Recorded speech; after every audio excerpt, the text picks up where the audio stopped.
him, but still able to overcome and find themselves that victory, taking down Cloud9 and denying Cloud9 points, which isn't that important, but Tribe, and they were in a spot where they needed to start picking up points if they wanted to try and contest. Yeah, absolutely. If they want to contest for that top spot outside of Cloud9, they're going to have to take these wins. Every single point matters in that scenario. Our next quarterfinal yesterday was Gangstars going up against Nova, and Gangstars actually made a really good run for it. They looked good in the games, but unfortunately, it wasn't enough for them to take a match, and it was a 2-0 to Nova. They really did. I mean, surprisingly, they came out swinging, which is something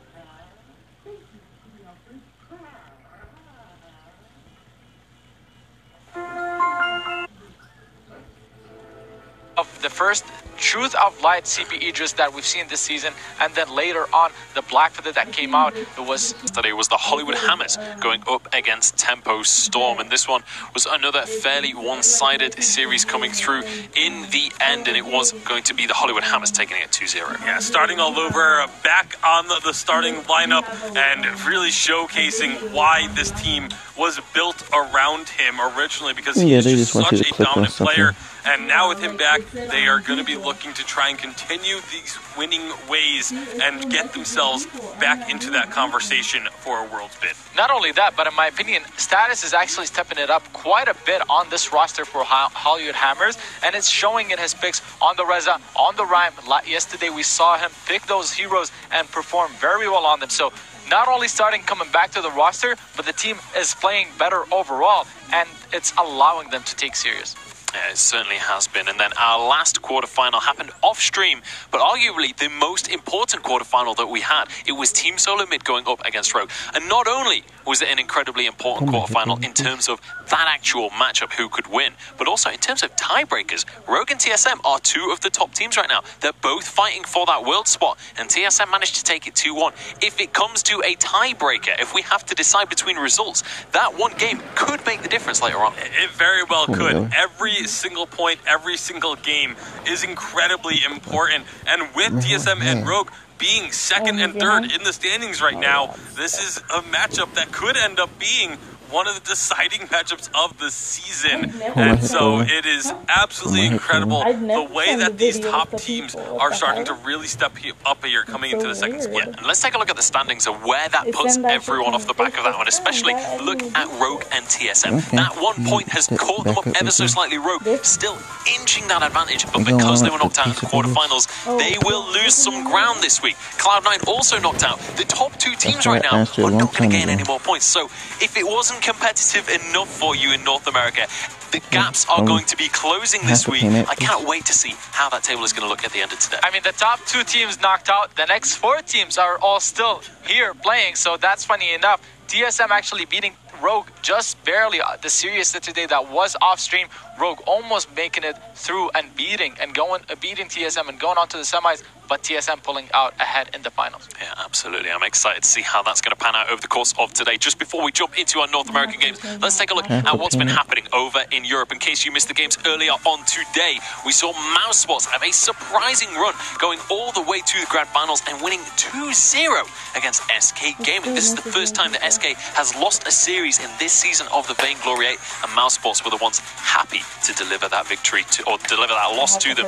G2 Esports also managed to get third place over Fnatic, and that means that in the point standings, SK still sitting comfortably at the top. They still have a good buffer as they made it to the finals. They got those extra 2 points for themselves, but the gap is starting to close. G2, they're getting pretty close, and also Mousebots, definitely a team to keep your eyes on in the coming weeks. Yeah, you can see still a 12-point buffer for SK Gaming, but that is not an insurmountable lead right now, especially if teams start looking at these matchups and finding these weaknesses. SK multiple 2-1s this week, and then the 2-0 loss in the finals. This could be a sign that teams are starting to figure them out. What's good for SK, though, is the fact that they've accumulated so many points because they've won so many weekends in a row in the first split. So now they're not under too much pressure. They just have to earn enough points so that they can secure that world spot in comparison to everyone else who needs to beat them constantly. All right, well, we're done with Europe for this week, so let's start to talk about the games that are coming to your screens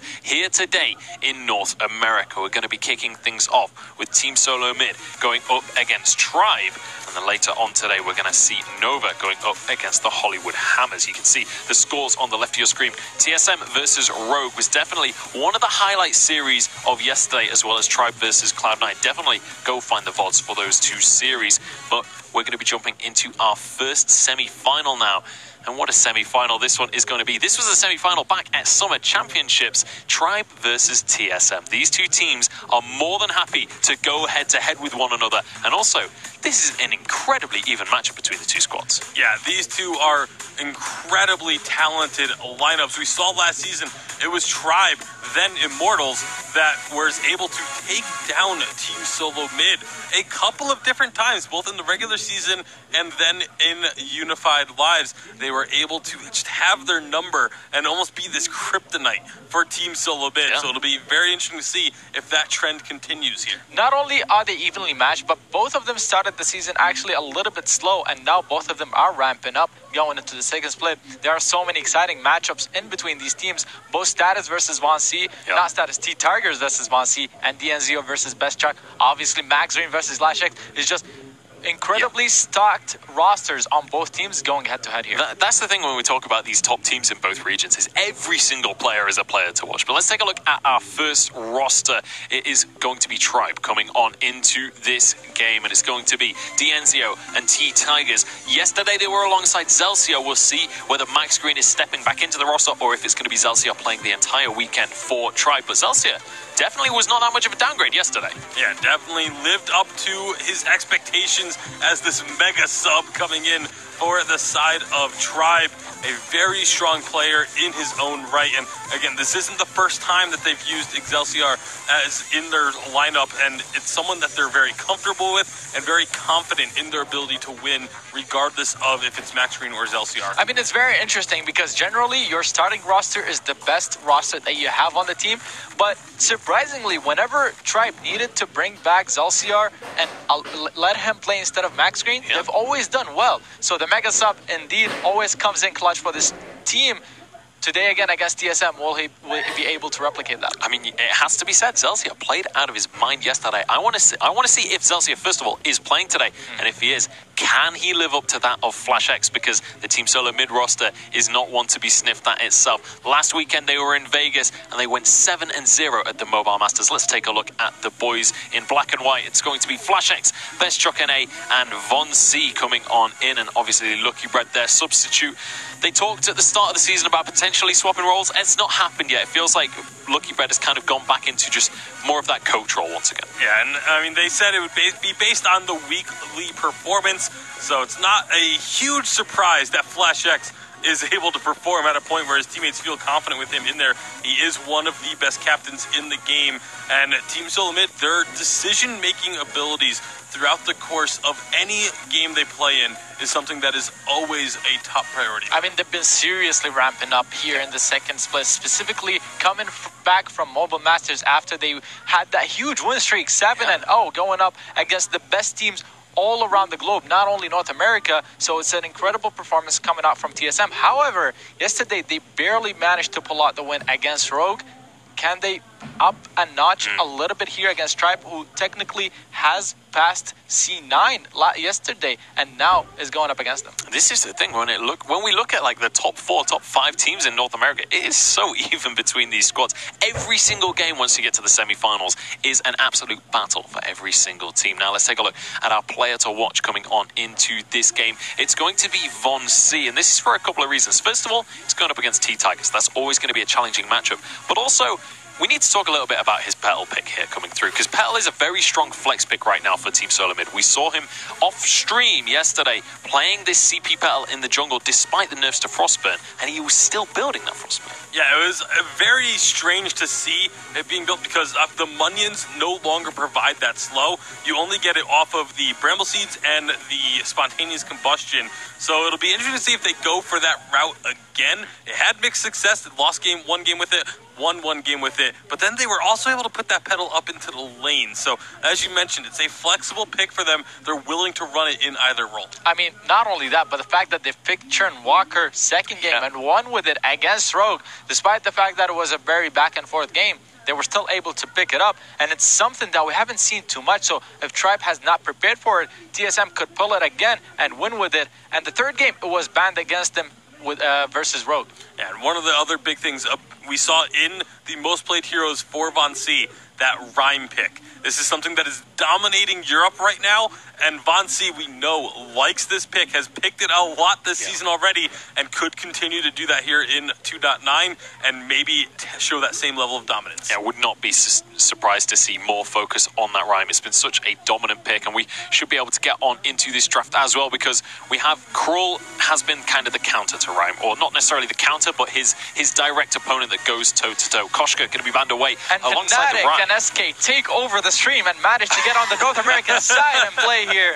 No, we must Fnatic with a nice new logo. Yeah, I like the new logo coming out from Fnatic. Shame about the colour change there. I was always a fan of the Fnatic orange, but it's going to be Rhyme and Koshka taking the first bans here. Blackfeather was a huge focus over in Europe. Are we expecting to see that same focus here in North America as well? I mean, I would expect to see the Rhyme was obviously banned there, so then you have to look towards the Krull, which is pretty much always been either Rhyme and Krull, or one of them getting through and just getting picked up almost immediately. Blackfeather, I think, then also has to be another heavy consideration. Yeah, definitely. And the fact that Koshka was banned, taken away from T-Tigers, he's been playing quite a bit of it. Played it 3 times against Rogue in the last weekend of the first split. Played it yesterday once against C9. So Koshka, he's not going to have it this time. They choose to go for Arden. I'm actually surprised because usually they prioritize Lyra over Arden. This time they're choosing to change their strategies and go for the Arden first.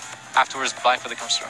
And Blackfeather and then Krull getting banned away. So we're not going to see the Rhyme or the Krull coming out here in this game at least. And now Tribe trying to figure out what else they want to ban. Taking the Lyra off the board. This is kind of becoming just the standard sort of draft. These 5 to 6 heroes being focused very heavily. The only sort of difference from what we saw all through Europe today is the Koshka ban, and that's just because of showing the respect to T-Tigers, but it's going to be Team Solo Mid taking the Churnwalker once again. Still not something Europe has picked up on, but this is going to be a good one. We've got the Churnwalker coming through. TSM with a team that managed to have success with this yesterday. Yeah. How do you expect them to work with this Churnwalker? I mean, we haven't talked about it in a quiet bit. Churnwalker is extremely strong in team fights. Not only that, but he actually is strong early game. He has a very fast jungle clear. The biggest thing about him is that he manages to share the damage that's being applied on a target to the entire team, or to the entire targets that he's chained and hooked. So it's in his passive. His kit is very good when it comes to sharing damage. The thing is, we saw it yesterday, Tribe versus C9. Tribe managed to win against Churnwalker. Yeah, and the Reza pick is that hard dive that we like to see against the Churnwalker. The Saw is another one of those ones that's just like, okay. What is this draft? Alpha as well coming through. It's madness here on the Halcyon Fold. TSM locking in the Alpha to finish things off. I completely cut you off there, but I'm just like mind-boggled. For me, this is the dream draft, because we get to see complete chaos. What do we expect to see in this game? Because we've got to get on into this one. I mean, I gotta talk about the fact that TSM are abusing the strong hero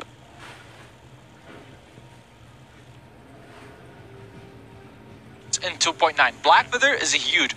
Aftershock on Alpha is huge. Churnwalker, obviously the new hero. I wanted to say that TSM are very far ahead in their meta already from any or above everyone else in North America. It's showing in this draft. At the same time, though, you've got Saw being picked up on the side of Tribe, and that's another one of these picks that is you kind of ahead of the meta, so to speak. So it's just going to be absolutely thrilling to watch. I cannot wait to see how things shape up in this game. I have to ask, what is the logic behind this weapon power saw again? Because this is not going to be the CP one, assuming that Reza is CP in the jungle. I feel like that's a safe assumption. What are you expecting out of this weapon power saw? How does that play into things like a Churnwalker? Because it's not very mobile. It actually plays well into Churnwalker and Blackfeather just because he can apply a lot of pressure early on. Blackfeather in lane specifically is weak early on. So if Saw manages to get a couple of turrets, he can definitely allow Reza to carry on in the team fights, and they just play around as a team well. All right, well, it's time to get on into this one. It's time to get into Team Solo Mid going up against Tribe. Let us know who you're supporting. Hashtag Vainglory. I can't wait to get into this one. So without further ado, let's pass it over to Dowsy and the Source for game number 1.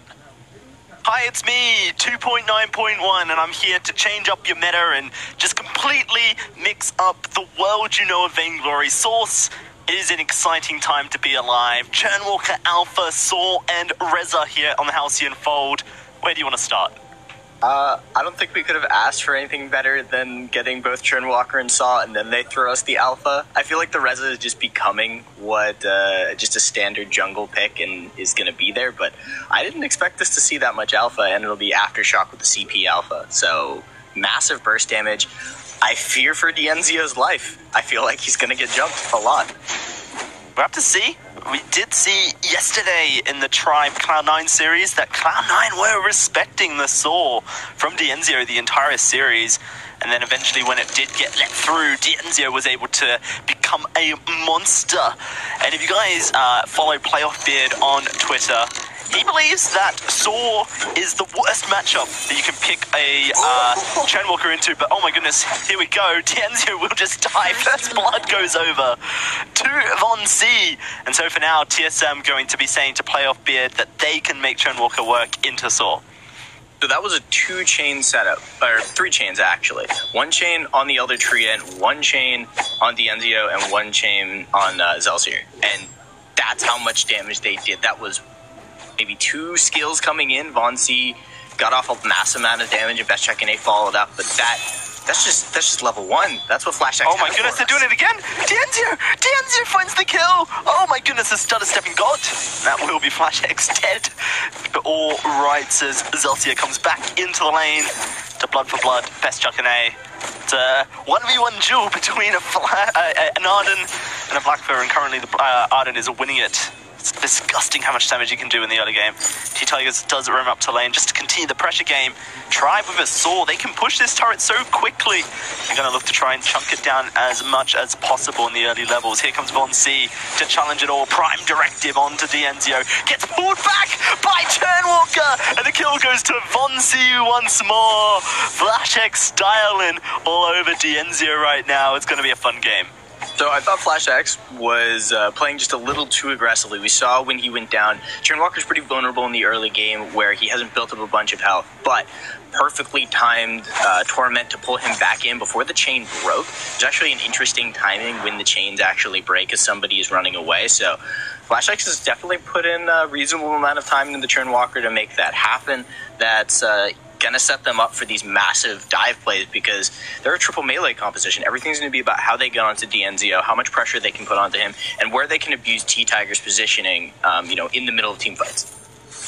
Tribe, not happy to keep themselves down, will continue pushing this lane in. You can see T-Tiger's very aggressive in his positioning. Won't spot Von C coming into the lane here. Best Chuck already setting up the gank. However, Dienzio will be scared off. Looks like he's going to backport under his turret, and TSM will get an opportunity to push the lane into the turret. In fact, with T-Tigers going back as well, I wonder if TSM will recognize the opportunity to do damage. No, they don't. Instead, they're going to be roaming down, catching this Elder Treant as it respawns. Yep, they'll use Flash X's hooks to help them clear out the jungle. And at the beginning of the game, I thought Flash X was going to do some cheeky jungling, but was willing to back that up because there's no ranged carry on this team. There are no ranged characters. For the side of TSM, all of their heroes are melee. They have to be careful about where they position. They're also kind of a low wave clear composition in a sense, unless Von C is there to add a little bit more damage. They don't really wave clear that well, so Dienzio should have a fine time putting pressure on this turret, as we can see. It just comes down to whether or not they can get people there in time to pressure him through, getting that health bar down like we saw. They forced him out, they forced him to back, but if he does that 1 or 2 more times, that's a first turret for them. But here, a replay on your screens as we talk. In fact, it's not a replay, it's real life. You just got spooked. It's the spooky month of October, and lots of different fun things happening here. Right now, TSM... Ghost in the production machine. goes to the production. It's too spooky for me right now. That's a Serpent's Mask picked up by Best Chuck NA. Flash X very close to finishing off his fountain, but isn't quite there. I don't know who's got dead. a very interesting build. It's double contract, which means he's nowhere near getting himself a fountain just yet. But he has a lot of gold in his inventory, 2,000 gold, which he'll be looking to use at some point, I assume, to head down to the shop and purchase himself a fountain. Yeah, I think they're mostly focusing on how much value they can get out of the lane, using the double contract to just give them some pressure and lane positioning. And since Flash X doesn't have his fountain, it's not as if they're really that far behind until that really comes through. Hooks are landing, though. Vonsi's level 6. That termination protocol is now ready to go. There it is. Prime Directive missing. Unfortunately, Vonsi won't get the engage that he was looking for there. Or fortunately, if you're DNZO, I guess it just depends on your outlook on life. And now Tribe get an opportunity to push this lane back into the turret. It's very low, this turret. May just go down. DNZO will commit. Turret goes down at 5.5 minutes. And a fight breaking out as Vonsi jumps in and deletes DNZO. T-Tigers trying to escape. Vonsi won't be chasing Zelsia, but T-Tigers will lose his life. Turret does go down, but what price will Tribe pay for it? Possibly the return turret from the side of TSM. You see, in the middle of those team fights, Best Chuck NA is getting a lot of space to maneuver. Vonsi is coming in with burst damage, and Flash X is getting at least 2 chains down before these fights really get engaged upon. That's really all that TSM needs to make these things happen. As long as they can sort of step up, to DNZO, who is a fairly immobile character on the Saw, they should be able to just continuously set up the team fights. The question is will T-Tigers get, online fast enough damage-wise, and will Zelsier be able to protect DNZO enough to keep them alive through what is a massive amount of burst? Currently another fight breaking out as Flash X perhaps a little bit out of position. T-Tigers definitely wanting to punish this. DNZO not pushing in. Never formed detonator used onto Flash X and Best Chuck. Here comes DNZO to join the fight. Oh, that's a lot of damage coming out of Vonsi. Have to watch out for him. He's on top of DNZO. DNZO struggling. They can just continue this fight, TSM. Making it look so easy. A double kill comes through for Best Chuck and A. Make that a triple? Nah, Vonsi's going to take it away. Ace though for TSM at 6:55, and they are looking pretty strong. A lot of that's off the back of how Flash X positioned in the middle of that team fight and how long he was able to kind of keep the members of Tribe around. It feels as though Tribe really isn't ready for this Churnwalker pick because they spent so much time putting damage into Flash X and they didn't manage to finish him off. They either weren't willing to commit for it or they didn't have the damage at the time, and that lets him heal back up through the course of the fight using his passive. And it just starts to kind of fall apart for the side of Tribe if they don't manage to bring somebody down quickly. And he also didn't have ultimate for that. There was no trespass to follow that up. And imagine remember how close they were. Everybody was grouped up and taking so much damage. Imagine if a stun had come through. Basically, imagine a world where TSM win the fight even harder is what we're considering right now. That's a scary thing to imagine if you are Tribe. You've managed to achieve the quest, I guess you could say, of Saw, getting your first turret down by 5.5 minutes. It used to be like the standard if you're going to play a Saw composition. Can they continue the aggression and keep up with TSM, who right now with this Alpha and Churnwalker just seem to be outputting ridiculous chunks of damage? Tribe backing off as soon as TSM show themselves in the lane. Massive dive onto DNZO is apparent with these 2 Atlas Pauldrons. They finished 2 Atlas Pauldrons at 8 minutes into the game. They are so concerned with being able to take away DNZO's ability to do damage, and in a sense also T-Tigers.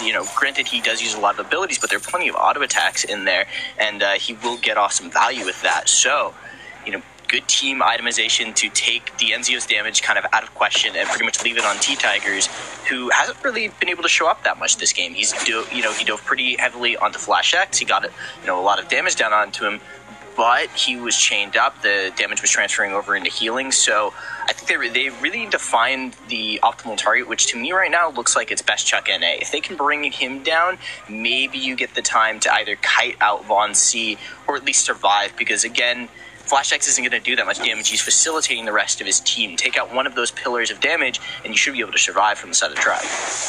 One thing to note is that Reza's a very flashy hero, but he struggles into this Alpha matchup.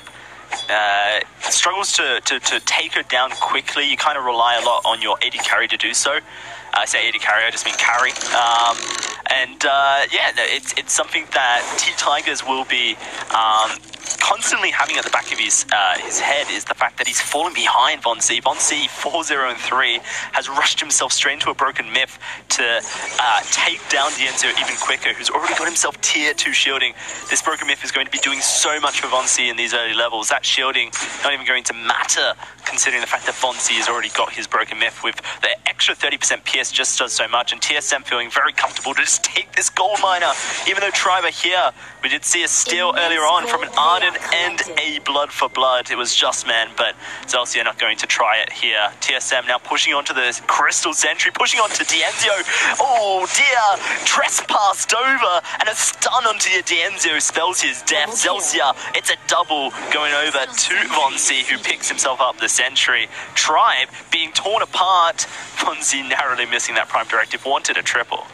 Yeah, and despite Tribe getting that first turret, despite them having that aggressive lane push and looking for the advantage, but Saw, they're kind of being picked apart over the course of these team fights. You set up on certain objectives. Anything in the jungle is very good for FlashX, and now we see T-Tigers putting pressure on Best A, but I don't think it's going to work. Yeah, no, it's very difficult for Reza to burst down. Both a Black Feather and Alpha, they're very tanky. T-Tigers doing his best work. Look at this Vainglory going in with the prime directive onto Dienzio T-Tigers, but he's going to get bested. Couldn't quite find the kill. Dies under the turret. Maybe Tribe can follow this up. Great goal line, could have stunned Best Chuck and A. T-Tigers going to get himself maybe a double. No, never mind. Debated, says Best Chuck as he rose defensive. Dienzio with the suppressing fire finally shuts down this Black Feather. But we're at a point now where 2 turrets have already been taken, and TSM have themselves a 3,000 gold lead. So they're able to take the turrets off of massive team fight. They're able to step up to these jungle-based objectives, Gold Miner and Crystal Sentries, very, very easily with the help of FlashX, and they're just coordinating their dives very, very quickly. They're not giving Dienzio time to kind of sit back and do damage, and he's gone with a non-lifesteal build. It's all about the damage, it's all about the crit. But I think because of that, he's not surviving in that kind of, you think about what a Saw does when he's got a Serpent's Mask and he just sits there. He'll survive through and he'll bait you into diving a little bit too hard. Yes, DSM went a bit over-aggressive on that turret, but they've got some space to maneuver with that, despite giving back a little bit of a gold advantage over towards Tribe. They're still about 4,000 ahead, give or take, and they should be fine, especially because item-wise, Vainglory is doing massive damage. Best Chuck and A is getting very, very difficult for them to kill, and FlashX is kind of reaching those utility moments where now that he has the War Treads, he's just going to be able to get on top of Dienzio even faster. Right now, TSM in such a position that they can just look to take whatever they want off the map. Another gold miner on the menu here as the entirety of Tribe are forced to share golden experience with each other to try and get themselves up into a position where they can team fight. That's a monocle picked up for Dienzio, hitting his 3rd item, that Sorrowblade double crit. The monocles is going to be outputting a bit of damage, but you can already see Atlas on TSM. They have really prepared to try and cut down the attack speed of this Saw, and oh dear, T-Tiger seems to be caught out as well. Dienzio dives on in, Vainglory dives onto Dienzio. Zelsia places down a gauntlet that got pulled back, and in fact, I think that only helped Zelsia. It stopped Best Chuck from chasing. Vainglory put into his reboot. TSM unsuccessful in their dives. Fountain wasn't even used by Zelsia, so Tribe can re-engage this fight, and I feel like they may around the Crystal Sentry here if they can get into position. You have to keep in mind that Saw is so slow. Dienzio's desperately trying to get into the team fight, whilst Zelsia and T-Tigers attempts to keep TSM in the area. The null wave picked up by FlashX. Fusion's refreshed, but I think Dienzio was just too slow to get to the team fight. Oh, T-Tigers. Alright. He'll walk away. He'll walk away for a moment. But I was about to talk about T-Tigers in terms of his item build. He's starting to catch up in terms of damage, and maybe he's going to be able to bring down Best Chuck NA. But Best Chuck NA is not sticking around long enough for T-Tigers to actually dish out that damage. And again, we see TSM going for another Crystal Sentry. It's very, very easy for FlashX to step up to that, throw down a hook, and he's actually going to be tanking through that. And as far as team fighting goes, Churnwalker is showing that it's very difficult to team fight him in the jungle. If there are minion camps around, that's just more healing he's going to get. That's more ways to transfer that damage. So say you're all hooked up and you think your Crystal Sentry is helping it's actually just being the conduit for them to get free damage onto you. So I really feel as if Tribe, they need to find fights in the lane. You need to take this back to we're a Saw, we can set up a position and just dish out damage and then let T-Tigers and Excelsior protect Dienzio. They just haven't been willing to do that so far. At the moment, Bonsi at a position where he's already got all of his defensives ready to go, now wanting to get himself what I would assume would be a Dragon's Eye, so he can stack up his damage in team fights and really just become a huge threat. TSM moving into the jungle, Prime Directive won't find a target. T-Tigers kind of just baiting out right now, as Tribe know that there's not really any place for them to be but under their choke point turret, though T-Tigers wants his farm. Can he get it? He's going to get Prime Directive. T-Tigers can jump over that wall, but he fails. It's going to be a Torment. Not quite stunning up T-Tigers. Currently Dienzio doing a bit of damage over the wall.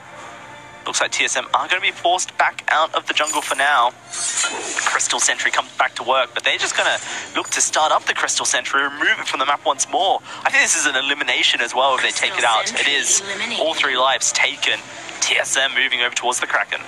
Yeah, and there aren't a lot of opportunities to bring down Crystal Sentries that quickly. You think about maybe, Rhyme is particularly good at it. Maybe, you can coordinate the team fight for that. But FlashX is kind of just setting these up on his own. Once he puts a hook on there, he's able to just sort of use that as his position to fall back to. And that's pressured the side of Tribe out, so they're not really sure where they can kind of engage their fights. We think about oppressive jungle setups, maybe a Kroll, maybe, a Petal who's super, super far ahead. But I think we're starting to see where Churnwalker can kind of do that. We also, haven't seen Tribe spend that much time in the lane after the first turret went down, and it's really just been TSM being able to, find the team fights and be willing, just have so much dive presence. Oh, Fonzie, insult to injury, steals it away.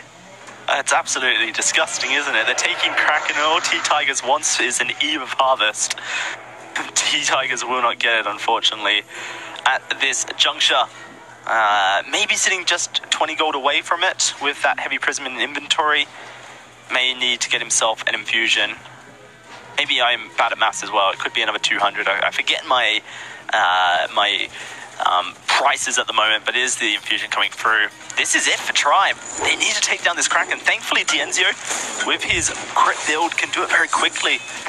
Is taking a lot of damage out. Great Gauntlet's going to stun up Fonzie. Torment those stuns up Dienzio. Never form Detonator. Fonzie deleted into his passive. Can he reboot? No, he cannot. But Dienzio is dead. It's a 2 versus 2 as T-Tigers now looks to move back onto his healing platform. And Best Chuckina is so tanky. T-Tigers needs to take down this Black Feather. Needs to take down this Churnwalker. Moving on to FlashX. He gets the kill. Now it's just the Black Feather to deal with. The Kraken at half HP. And T-Tigers is dead, deleted by Best Chuck. Turret's going down. Zelsia, I don't think you can do it. Dienzio respawning in 3, but it will not be enough. TSM will take game 1 of the series. The best fight setup we've seen from Tribe. They were able to get Saw in position. Dienzio was dishing out damage, but a little bit too late for them. The positioning wasn't there, and Kraken is just so much more difficult to deal with now with the health bonus. TSM will take game 1. Tribe, they had a good idea, but they couldn't execute it. It was unfortunately just a lack of execution in the early game, I think, for Tribe. Or perhaps you could argue that it was TSM managing Tribe's win conditions and shutting them down. Either way, they looked good, and Churnwalker going to get another win on the board in the hands of FlashX. Let's throw it back to Lunchables to break down that series. Thank you very much, guys. What a game coming out from these two teams. Interesting picks across the board, and it made for a very exciting game. TSM are going to be the ones taking an advantage in this semi-final, but it was not totally one-sided. Tribe definitely held their own to some extent, but it was definitely in control of TSM. Yeah, absolutely. And I'm starting to feel like this Reza pick needs to become more of like a B-side counter pick. Like, you need to know what your opponent has before you pull it out, because we're seeing that anyone that can get a little bit of a stronger early game, the Kashka, the Alpha, seems to be able to just take dominance over the Reza through the early game and then maintain that advantage all the way throughout. Can definitely shut it down in the early game, and the key to shutting down is being a little bit tankier. Alpha is definitely on the tankier side of the heroes, but what was the story for me is the Churn Walker and Lane being able to shut down the Saw and not let him get any advantages getting any turrets, because every time Saw would come up and start hitting the turret, Churn Walker would just hook him and pull him under the turret where they would focus him with Black Feather. So actually great execution from FlashX on the Churn Walker. It was all about that early Churn Walker. We have a few replays of FlashX doing exactly that kind of thing on this Churn Walker, being aggressive early and making things happen for his team. Even straight at level 1, he was already hooking everybody. Yeah, and I mean, you can hook that Treant too to help spread a little bit more damage. Both teams are going to be hitting the Treant, so it actually spreads so much damage. That was the thing. You saw that hitting for like 300 because of the damage up, and that spreads on all of them. It's like if you hit multiple targets, the damage is obscene. 30% of it does get shared. Not only that, but he gets a percentage of that damage that's being shared back as health for himself so that he can frontline more and stay in the team fight longer. Yeah, absolutely. Well, we do have another TSM ace that came through just under 7 minutes into the game, and this was TSM starting to set up the lead that they managed to accrue during this early game and starting to really make their mark on the game. And this looked like it could be troublesome because FlashX was getting targeted there, but you can't target the Churn Walker. That's one of the things about playing against him. It's so difficult. If you try and focus him down, he's just going to start healing once these chains get connected. And you can see just how long FlashX is staying alive in this fight. It's actually insane, the level of the amount of durability that he has if he gets focused down. And honestly, it's just really beautiful watching a team that is obviously very practiced on that Churn Walker pick, because every time we saw a team fight would break out, FlashX would already have his chains and hooks set up. We talked about how it's important for the Churn Walker to set up before the team fight begins.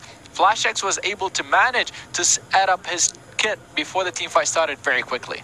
Absolutely. Let's take a look at the final fight of that game, as well as Team Solo Mid managed to push things in and finish this game off. And keep your eyes on Dienzio in this fight. He was definitely a key factor.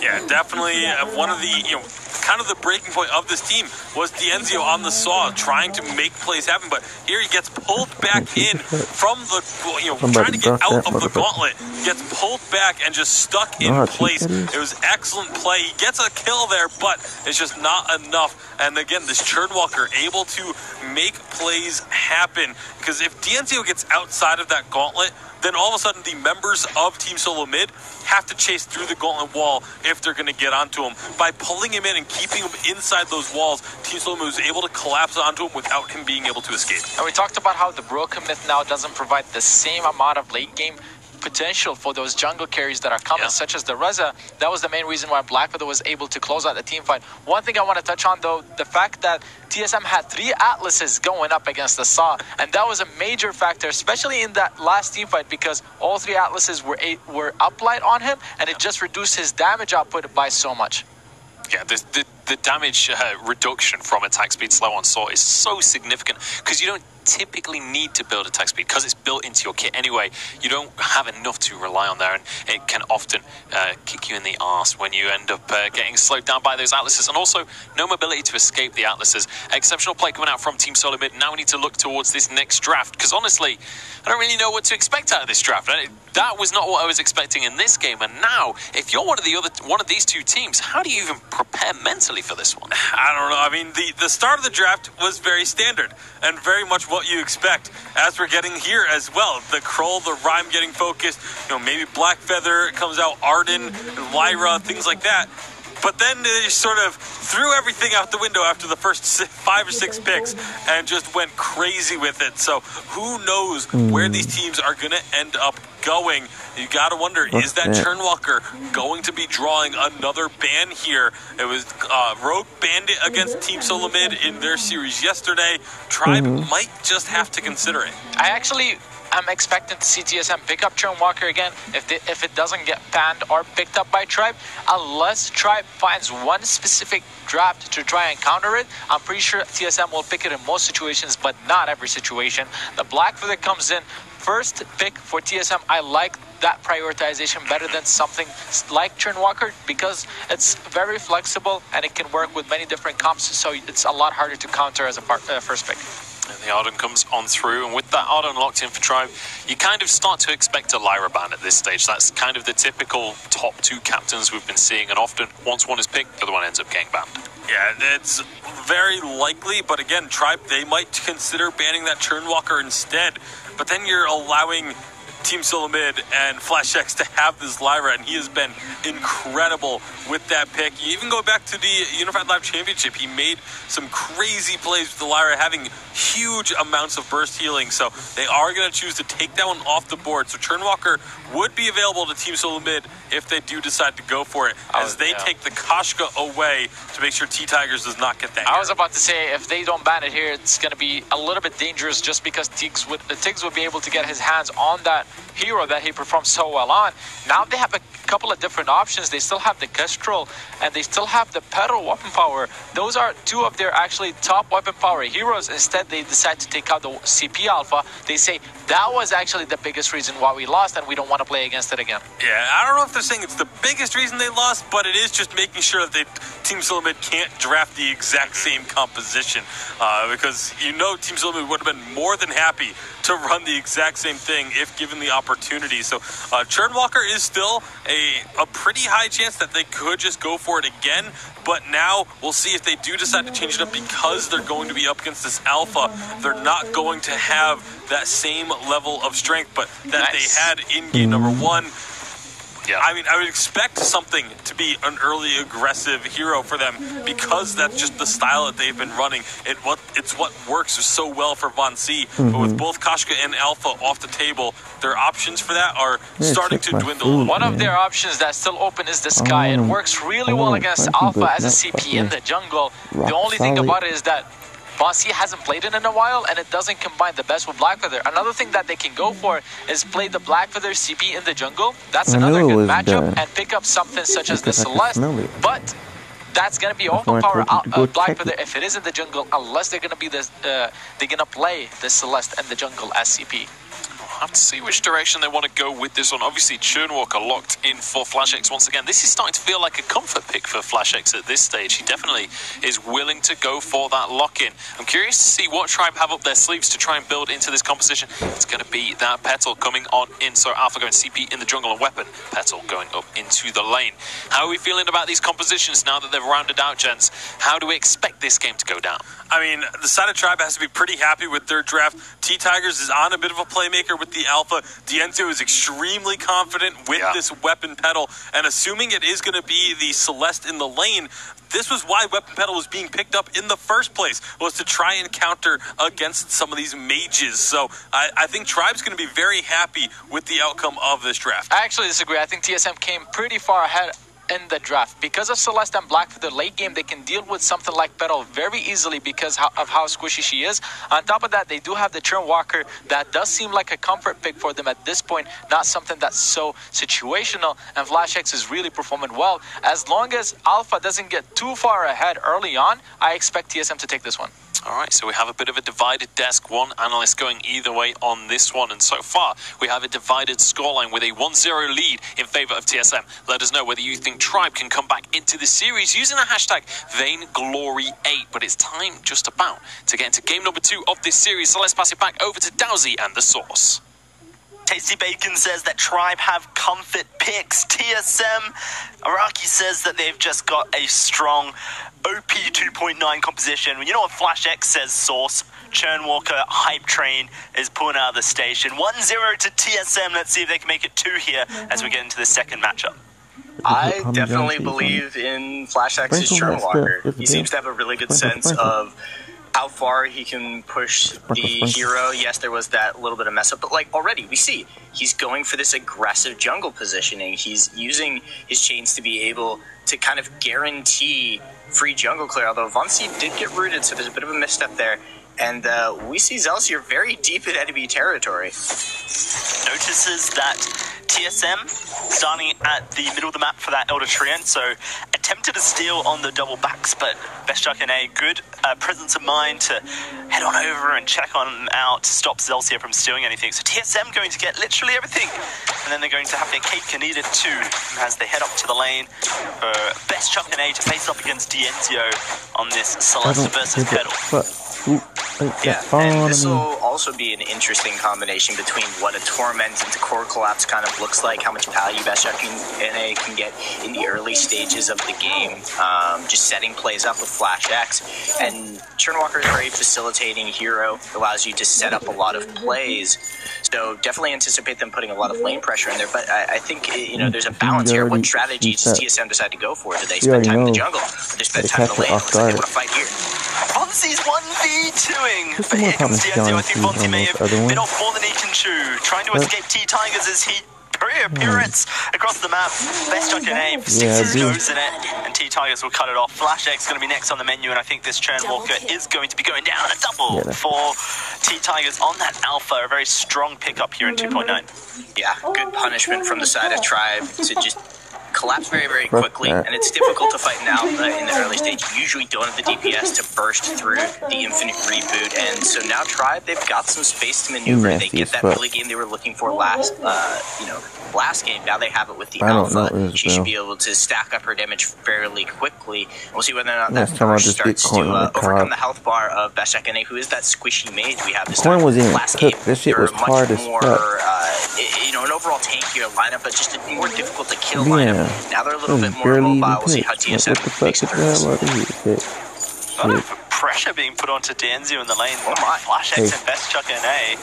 Elsie are going very low, but here comes T-Tigers. Oh dear, Flash X finds the 1v1. And now he is probably done. T-Tiger's going to move on in, look for the kill. Monty, that's a great core collapse. Never mind, TSM have turned it around. And T-Tiger's going to be put into a sleeping process. And that's going to be the program shut off as well. EXE not working, program not found. TSM 3-2. I think Zelsier forgot that there were multiple chains because there was just that little bit of damage, and Flash X pretty much killed him with a chain on Zelsier, a chain on T-Tigers, and then a Torment, and he just had so little health. And, you know, yes, Churnwalker doesn't do a massive amount of damage, but you can't forget about what happens when the chains are there. Now Von C is going to get clear space in the jungle. T-Tigers has to take a bunch of time to make his way back to the rest of the map. And although Tribe is pushing this lane up, we're starting to get to the point where Celeste is going to dish out that damage and be able to clear very, very quickly. I almost feel like Flash X has kind of set himself a challenge here, Source. How many weeks, how many matches until North America bans Churnwalker against me? That's the challenge. Keep track, guys, because I feel that if Churnwalker is open, TSM are just going to continue picking it until, one, they stop winning, or two, it starts getting banned against them. Flash X seems to think that this hero is just, a playmaker's dream at this point. For sure. And it's going to take a little while before people kind of get used to it. The fact that he's picked it up, has a good sense for the hero, kind of gives TSM an advantage. And then they're able to play things like, a Celeste and make easy setups. They, give Fonzie the Black Feather, and he's able to kind of kite around the fight. Flash X has sort of turned himself into the focal point of the composition by being such a threat on this hero. And now we have to see how Tribe respond to that. They've done an okay job punishing them when they collapse on them in the jungle, but so far they haven't really gained a sense of how far they can push being hooked. Yes, T-Tigers has got his aftershock, his first item spike is there. He could easily bring down a squishy target in the backline.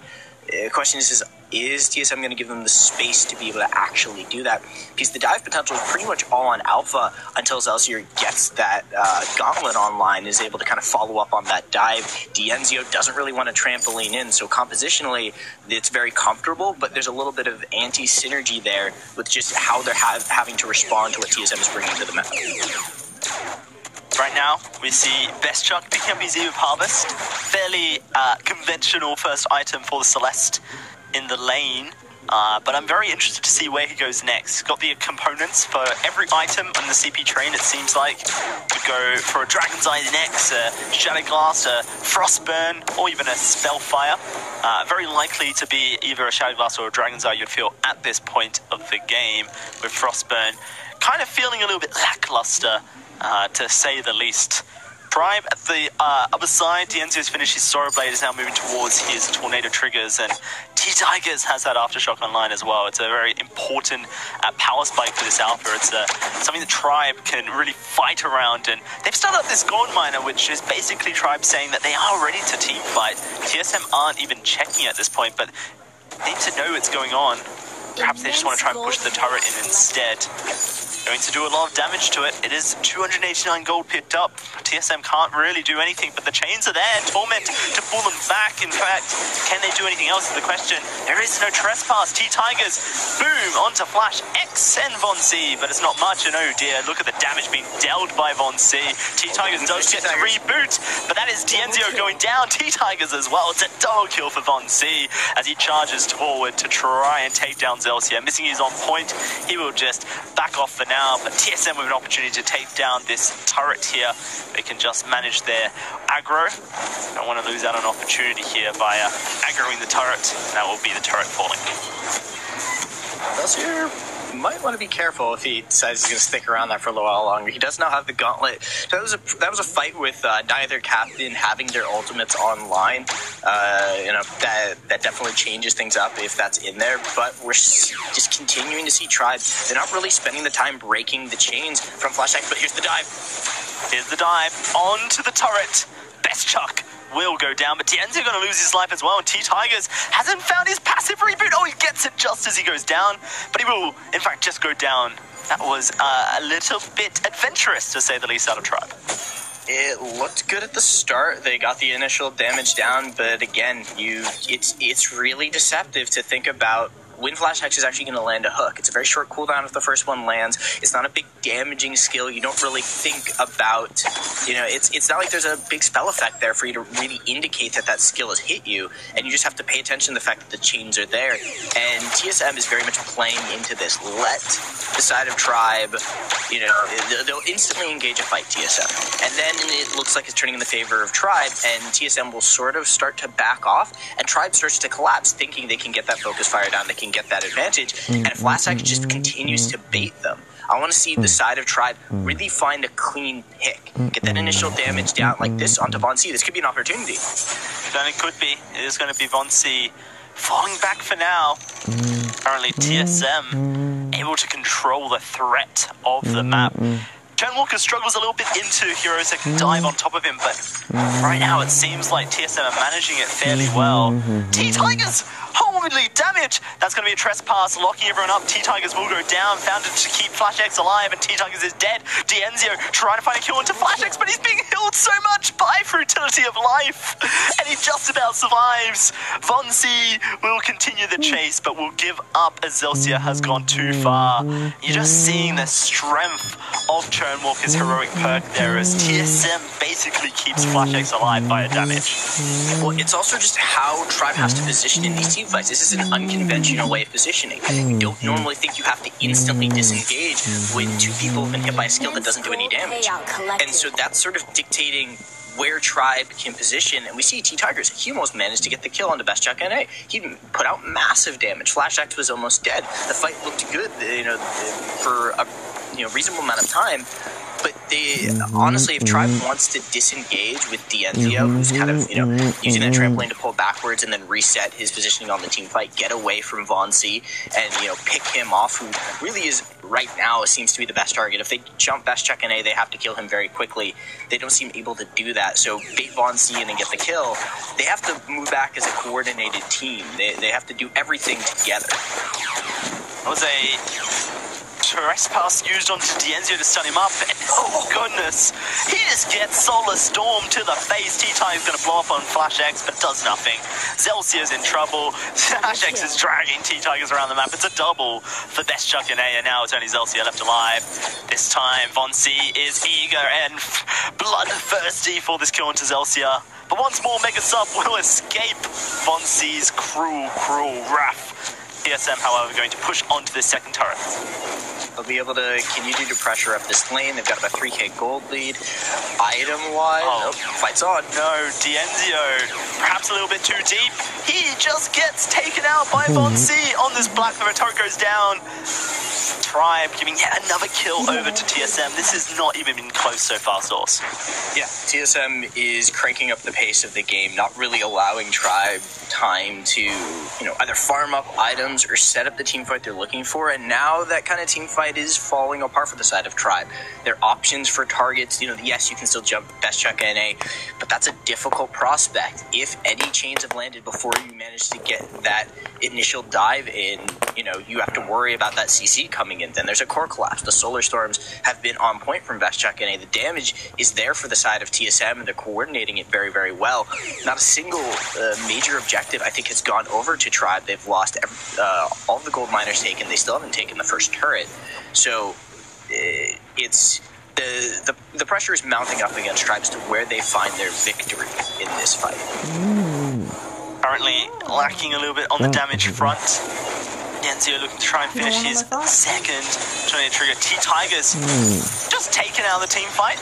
No big deal. That's going to be Denzio stunned up. And a Solar Storm to delete him. Vonzi to find the kill. Tribe has been leashed by Flash X, and they're going to be pulled around. It's another kill going over to Best Chuck NA, and it is going to be Zelsia once more. Last man standing as TSM take down the choke point turret. Flash X got of the churn. Currently walking through the Halcyon Fold without a fear. TSM with a 6,000 gold lead to take away this Crystal Sentry. Yeah, and I didn't mention this earlier, but I feel like it's been a major factor over the course of these fights, is Flash X with a very early pair of War Treads. He picked that up, I want to say that was his second item before he got that Atlas Pauldron, so it was Fountain into War Treads. He just wants his team to, one, be able to kite out T-Tigers, just make it just impossible for the Alpha to really get into her element, but he also just wants to be able to get into the backline to be able to help the team re-engage, to chase with those hook and chain, and that's, I think, set up Von C to be able to put pressure in the backline. It's let Best Chuck NA just fire off as much damage as humanly possible. It doesn't need to upgrade those boots to match that increased range on the Heliogenesis, so it can always be there to get the damage in, and we see TSM setting up for another team fight. Tribe caught out here. Denzio trying to trampoline on top of Best Chuck, but that is his death, and Von C will finish him off. Is T-Tiger stunned up as Best Chuck NA deals the damage? It's gonna be a boom on top of Best Chuck to find a kill. Shutdown does come through from T-Tigers, as Zelsia at the moment is losing his life. Can T-Tigers do anything to turn this fight around for Tribe? As they all get pulled in by Flash X, the damage being shared between them. A Fountain will come out, T-Tigers going low, and he will be taken out by Von Z. Zelsia, again, the Mega Sub stands left on this all by himself. Denzio respawning. They may go for something, a desperation play at this point for Tribe. Zelsia down to half HP. The hooks have started being chained, and that is going to be Denzio stunned up and deleted. Kind of a big deal. Yeah, you are, Vonzi, right now. You have no fear. You're fighting like a champion. Zelsia, unfortunately, nowhere to go, as both the Crystal Sentry and Zelsia get taken simultaneously. Vonzi going to churn around to face this Sentry and take its second life. TSM, almost a problem. How do you solve a problem like TSM in North America right now? How do you solve Flash X Churnwalker? Honestly, I think you might actually have to ban this from him. Every time they set up on an objective, Churnwalker puts a hook onto that Crystal Sentry, puts it onto that Elder Tree, and, gets it onto some kind of jungle objective. That's how they play and fight in the jungle. Then he lands 2-3 chains. He's already kind of got, all the pieces to the formula for him to do the damage he's able to do. And 2.8 was the patch where we saw all that healing nerf. Now we've got Churnwalker in that 2v2 team fight. No damage could stick. You have a Serpent's Mask on 1C, and then you have Flash X with his passive. Combined those two, you just watch the health bars of T-Tigers and Zelsia fall. And they couldn't actually get any damage to hold in. They need Denzio's consistent damage to battle that healing. And yes, they managed to pick up a kill on the Best Chuck NA.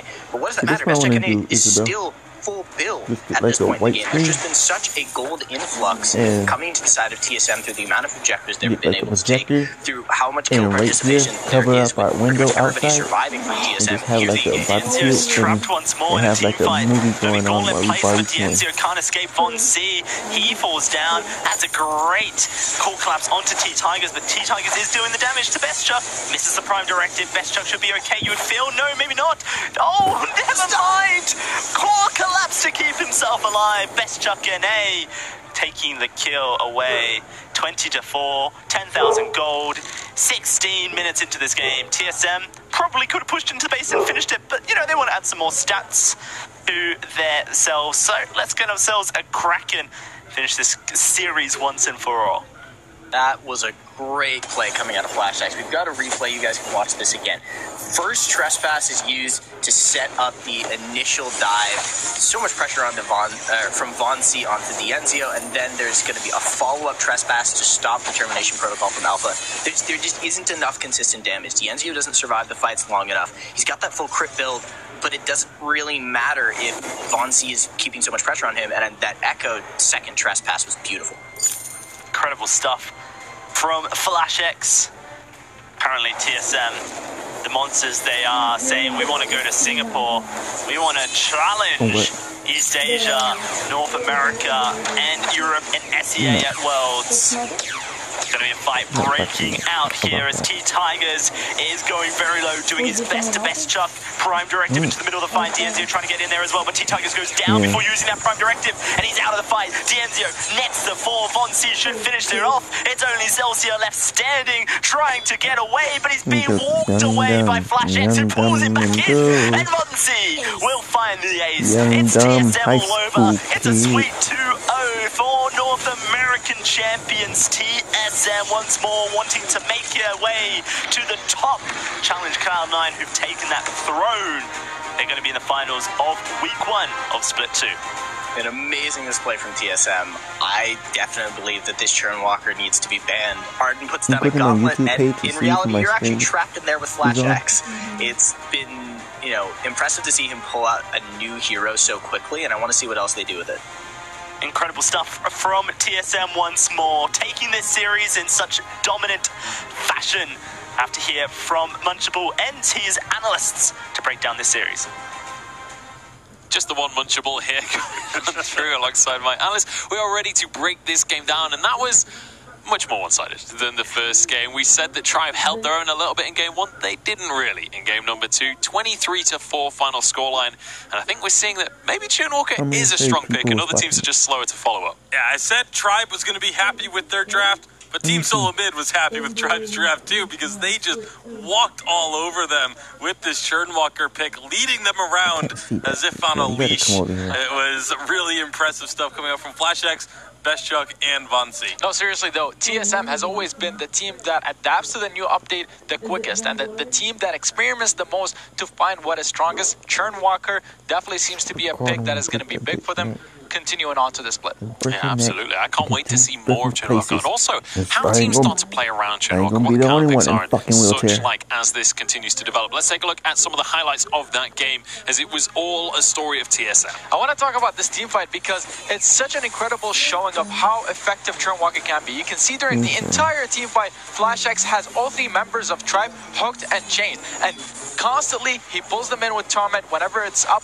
But besides that, the healing that he keeps getting from all the damage that's being shared on all 3 members, that was beautiful to see, because it's the perfect demonstration for how powerful Churnwalker can be. And you can see the damage that Churnwalker can do if he steps forward in a fight. Dianzio died at the back just because it was the damage share coming through Churnwalker, which is, I think that's the first time we've had a very clear example of the power of that damage share coming on through. Now, let's take a look at our next replay. This was 13 minutes in, and again, I mean, they were basically all TSM wins in the fights. Yeah, there weren't many opportunities for Tribe in this game to try and gain any footing. T-Tigers was constantly getting zoned off. Even when he gets in there, he gets the kill, but he just gets put into that infinite reboot. And you can see, meanwhile, you have Von C just building up these breaking point stacks, sitting at 20 stacks for like the duration of this fight. And then once both members are hooked, all of a sudden that damage share, Excelsior has no choice but to run in the end. And it was just Team Solomid got themselves a huge lead early on in this game and just continued to build on it all the way throughout. Yeah, honestly, just I can't stress enough how important that damage share is as well on Tron Walker. When you consider, even if it's just 2 targets, that on point deals an extra 30% to both targets if you hit them both with 1. So it's like an extra 60% damage. That's actually crazy. And that's just with 2 targets. Imagine with 3. You can really rack up the numbers with AoE abilities. Now, let's take a look at the fight that ended the game and how TSM managed to run things home in this series. And honestly, I'm very impressed with how well TSM performed. Yeah, they played really well, and this time Tribe tried to engage on them and play more aggressive. It worked out in the beginning, but then once they were able to kite back a little bit and just focus like Alpha, Tribe didn't have much to do, and TSM were just playing and doing the right things at the right times. The Churn Walker, the Torment brings in Alpha closer to finish her up with the core collapse coming from Celeste, and just incredible play. I gotta talk about the draft a little bit because both games, TSM first picked Blackfeather. The reason why they did that is so they can open the doors for themselves to pick the Churn Walker, because Blackfeather is actually one of the strongest picks that you can choose against the Churn Walker because he can dodge and block the chains and the CC that comes from Churn Walker. So they not only do they get a strong hero that works with it and a hero that works in general in 2.9, but they also take the counter to Churn Walker, and that's just a very smart draft from TSM. But I would not have like one big see those kind of things as we head towards the finals. TSM fresh off a 2-0 victory. We do have Flash X on the line. So first of all, congrats on your 2-0 victory. And I have to start this interview with, how are you feeling about Churn Walker? You seem pretty happy with the pick. Yeah, Churn Walker I like for anime, sure. but I don't like anime that much. Alright. It does alright. It's okay. I don't know why no other teams are playing Churn Walker personally, but he seems to work for us. He definitely matches our play style, and I think that we're able to kind of maximize his utility as a roamer and capitalize on it from the start of the game until the end. Now I have to ask Flash X, because you guys definitely seem to be the furthest ahead of the North American teams and the European teams, actually, when it comes to understanding of meta, and not only the understanding of what's strong, like you mentioned, Munchables, but understanding of what counters. Call me Churn Walker. So both you understand what is strong and you understand what counters it. How do you guys manage to do that every single time so consistently? Just a lot of practice. We put in the hours, both in solo queue, ranked, and scrimmages.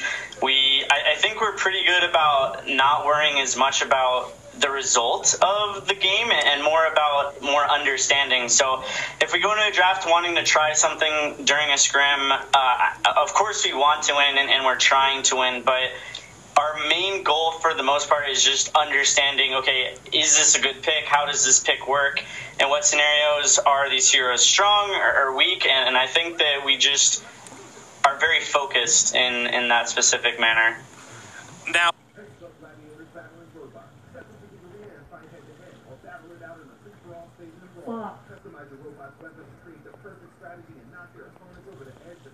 what do they do?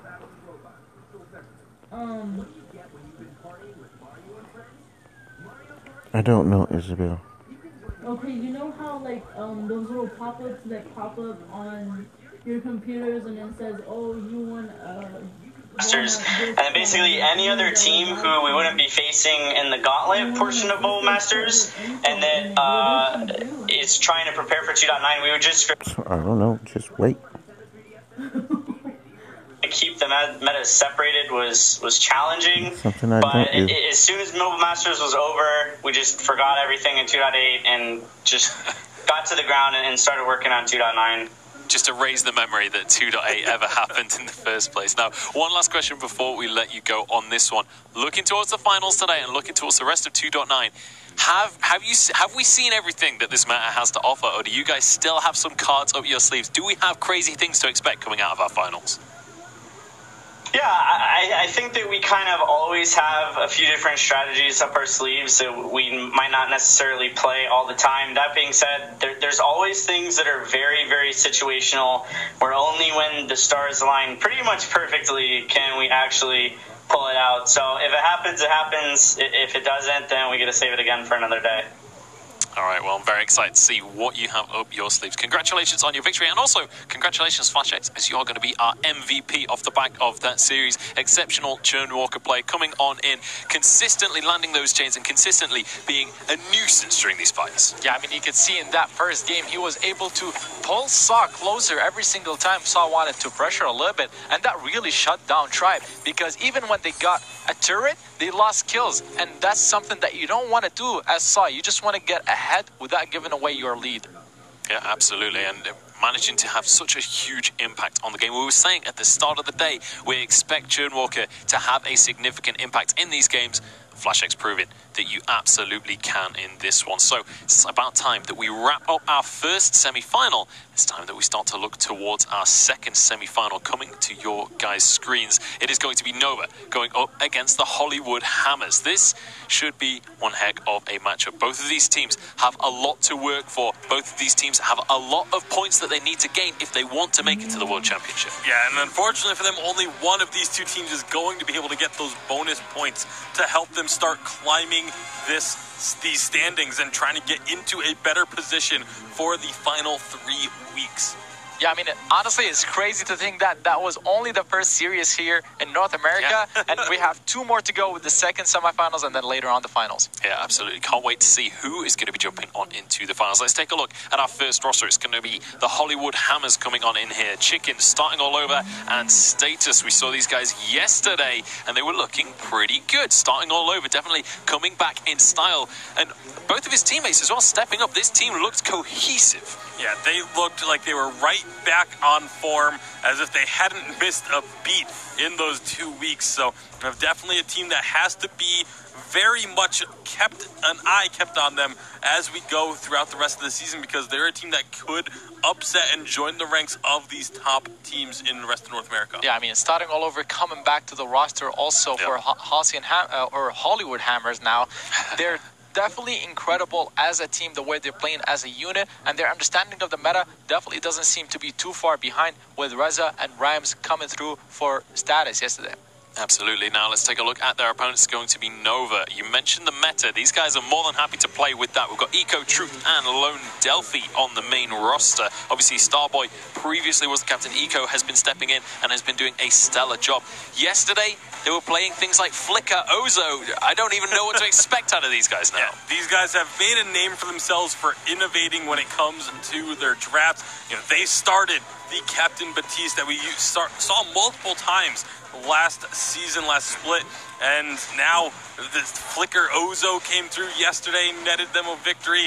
Who knows what they're going to pull out today? I mean, this is one of the teams that is the most innovative in North America. The only thing about them is that they're not very consistent, and that, I guess, can be contributed to their innovation, because sometimes you try something, it doesn't work out well. Sometimes you do, and it works amazingly. So this is the type of team Nova is going against. Hollywood Hammers again. The Hollywood Hammers, absolutely. Now, one of the Hollywood Hammers players is going to be our player to watch. It's going to be Status coming on in here. Now, Status, kind of an old school player here in the Vainglory, but he's re-entered the scene this season. We've seen inconsistent performances from the Hammers, but yesterday, Status looked absolutely fantastic, and I want to see him continue that performance, keep on top form as we come on into this semi-final, because this is where the major points lie. These games are the ones that are the most important. Yeah, and it's not 100% fair to compare like his stats that you saw on the screen to other junglers, because of the fact that he was playing with, you know, a sort of, you know, not as strong of a roster in terms of what they expect to have week to week. And it's one of the few teams where, you know, you look at their substitutes, they are still solid players. Like Polly is still a very good player, but it's not starting all over. Like, starting all over is the core of this team. It's what this team was built around. And so when you go into a couple of weeks without that star player on your team, the rest of the player's stats are going to be diminished. But Status is still a very strong player and is one of those aggressive junglers that can take over the jungle from the word go. Yeah, and I'm curious to see as well this matchup between Status and Lone Delphi, because we mentioned before, Nova can be an inconsistent squad. I feel like Lone Delphi is the most consistent out of this team. He's kind of the pillar, the cornerstone for this team that is always at least on average level. Blackfeather going to be the first to pick up here. It's going to be countered with a Kestrel. Rhyme Band coming through from Nova to not give it over to Status. and then a Catherine had to badge it. But the Black Feather is the thing that I want to talk about because it can both be played in lane, it can be played in the jungle. I wonder if Hammers were watching that last series. The first pick Black Feather. Well, this is not happening. We are taking this Churnwalker away. I like the ban. I mean, Nova isn't an innovative team, and I don't think they would have shied away from picking that Churnwalker. Fred Gamer, what's up, man? In. That's something we've seen a lot today. Churnwalker, Catherine, and Lyra taken off the table. Wouldn't be surprised to see a Lance as the captain for Nova, but we've seen a little bit of Finn mixed in there as well. We've seen a little bit of Grace. Just watching some Vainglory. So a few options for them. Flicker. And also, you've got, we have seen them specifically play Flicker. You have that Black Feather as well, though, so I would like to see the Grace. That's definitely a strong pick for them. Either the Grace or the Lance, I think both are very strong picks. And Eco is very talented with a large selection of heroes. It is going to be the Lance that they do lock in for themselves, so it's very likely that's going to be the captain, with the Black Feather still could be flexed either way. I wouldn't be surprised if Reza came through here just because it's going to be taking it away also from status. The only thing, if that does happen, Hammers have a Cruel to last pick against it, and that's a great matchup for them. But still, they would be able to dive very efficiently with the Black Feather and with the Lance and try to eliminate Kestrel. Absolutely, we'll see if they can get onto Kestrel. That's always a bit of a dance in the lane when you see Lancers coming up to try and gank onto a Kestrel, whether or not they can stealth and sidestep that route, because the route is almost always death, but the sidestep is almost always a successful counter-engage. Alpha going to be the lock-in here for Nova.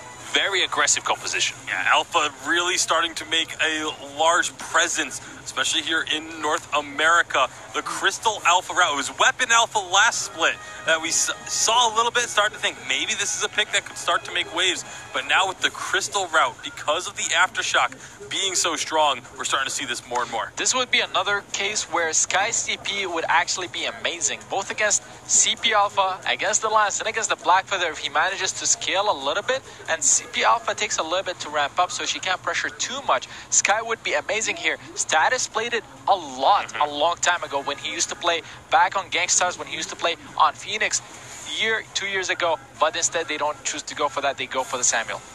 Got that Samuel Kestrel combo, though. Definitely a combo that we've seen a lot over the years in Vainglory. It's a very good combo for setting up a siege, setting up a disengage, kind of kiting back during these fights. How are we expecting this early game to go, then? Because we've seen Alpha be very successful across the course of today. We did see it lose as well, though. How's that going to match against the Samuel? Early on, this should still be slightly in favor of Samuel, just because Alpha, while you can dodge the Malice and Verdicts with the Prime Directive, you are still a sitting duck for a little bit while you're using that ability. And if that level 2 spike for the Samuel comes through, they're on a good rotation.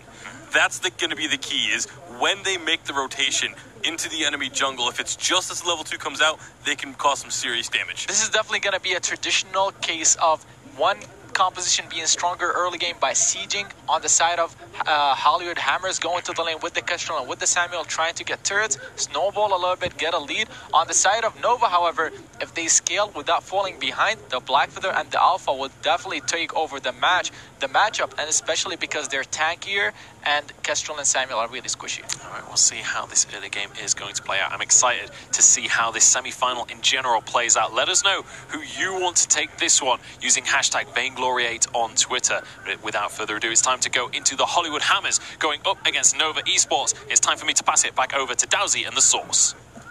Thank you, it's I, Dalsy, and of course the Source to bring home this Hollywood Hammers versus Nova matchup, or as I have titled it, Source, the Weapon Power Kestrel Wars. It's truth versus starting, and I very much hope that we get to see both of these carries pick up Weapon Power Kestrel during this series.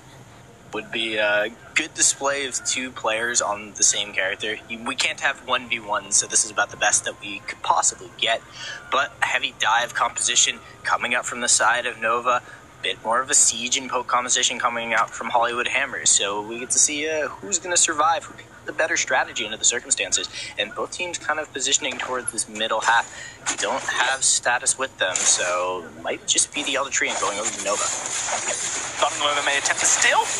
Not quite able to find it though. Weapon Power Kestrel not really able to get too much splash damage with the Glimmer Shot, so will be that nutrient. Heading on over to the Nova squad for like now. how Starting people over, drive going Uber to share some of the experience from the backs here. Status has already taken for me. the Treant at the back, but we'll share the You know, experience they will have from to these do. doubles so that Starting over can get But I would close look to for level like 2 as homeless he heads back people, up into the you lane. know.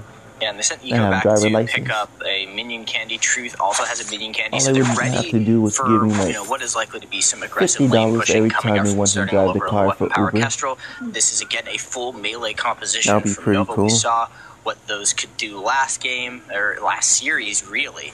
So But you I don't have always that need kind of that money. range character, but there's a lot of siege from Hollywood Hammers. If they actually set that up, we can see turrets starting to fall It'd be very nice quickly. to.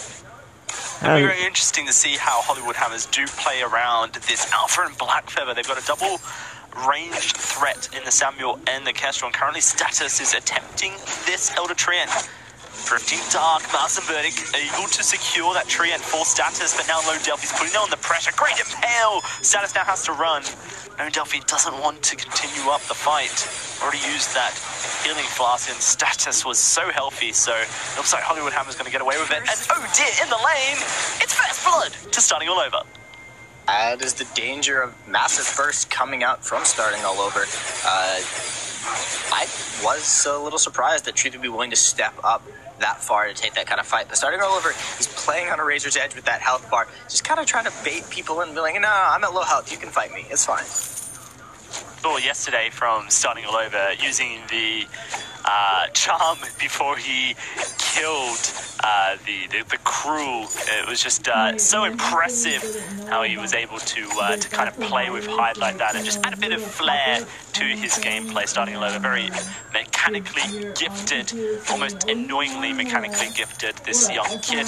Currently Hammers in a good position as they have that First Blood. Now they can look to really get Status into a position where this Probably Samuel not a can virus, get but online it's probably early and is start to somebody challenge trying the to damage take your output of information. the Alpha. Yeah, you would think with how much damage you could do early with just the crowd control of a good Impale Guillotine wall combo, you would think that Nova would be willing to step into the jungle and put some pressure on the Status, but they haven't been able to do that. He's getting very clear, clean farm, should be able to get towards his either his Eva Harvest first or his Frostburn, either one. Within good time, especially if they can put in way more pressure. It's a lot of damage on Eco. Yeah, Status looking for Eco onto the damage. Damage onto Truth as well. Has the healing flask ready to go. Holds onto it. Lone Delphi going to come up into the lane. Help out with the wave clear under this turret. Starting All Over. Has his healing flask coming up in just 20 seconds. Extra energy, and oh wow, Truth almost finds himself sniped. Here's that Drifting Dark. Eco in trouble. It's another kill going over to Status here for Hollywood Hammers. Now Lone Delphi trying to dive on in, but he misses the prime directive, and the damage train from Hollywood Hammers just continues. Starting All Over, able to output so much with those glimmer shots with just a single heavy still. I mean, we're talking about how mechanical Starting All Over is with, glimmer shots and just stutter stepping and all of those mechanicals. His Status, he's threading the needle with all of these mouse and verdicts and just putting down so much damage. Now they've taken the early turret. They've got about a 1k gold lead. It's pretty close, 1300. So for the moment, they're actually setting up kind of that siege pressure. And Nova look a little lost. They do still have the potential to kind of dive, find a team fight. But if the items start to come in for the side of Hollywood Hammers, Nova may never get the opportunity. Currently, Nova haven't been able to find a team fight that they want. Realistically, at this point, they're waiting for Lone Delphi to get that aftershock, waiting for Truth to get his breaking point so he can stack up damage. No, I hate Facebook. They can dive onto They don't Starting All let you Over. delete your account. The damage output from Hammers drops significantly. We haven't Fuck, found out what being on Status wants to build business yet. phone. Has a 2,000 gold in his inventory. It's going to be a Dragon's Eye first item for the young Samuel here. That's very intriguing. Dragon's Eye, obviously, the replacement to a stacking item on the Crystal Power tree. Very punishing if you can't maintain a team fight, but Samuel can really get those stacks going with the low cooldown on Malice and Verdict. No, Also I love my consider Gmail. how well he's done just You know what, landing all those experience skill points shots. are on It's my kind of game. I have faith in I'm on myself level build. 42 I right now. What the fuck? land all these abilities so I can maximize that damage and use the engage. Yeah, Is an Oblivion putting 2 to asleep, and Lone Delphi trying to get onto Stunning Over. Truth there as well. That's a huge Giffian wall coming out of Eco, and that secures the kill for Lone Delphi. Impressive stuff from Eco. Hammers not able to win a team fight. It looks like Nova have found what they needed. They've blown up Starting All Over. Now it's all on Status to keep Hollywood Hammers in a position they can play in. One shot does come through. Stuff on that Google Play. But an impale onto Status. Giffian War.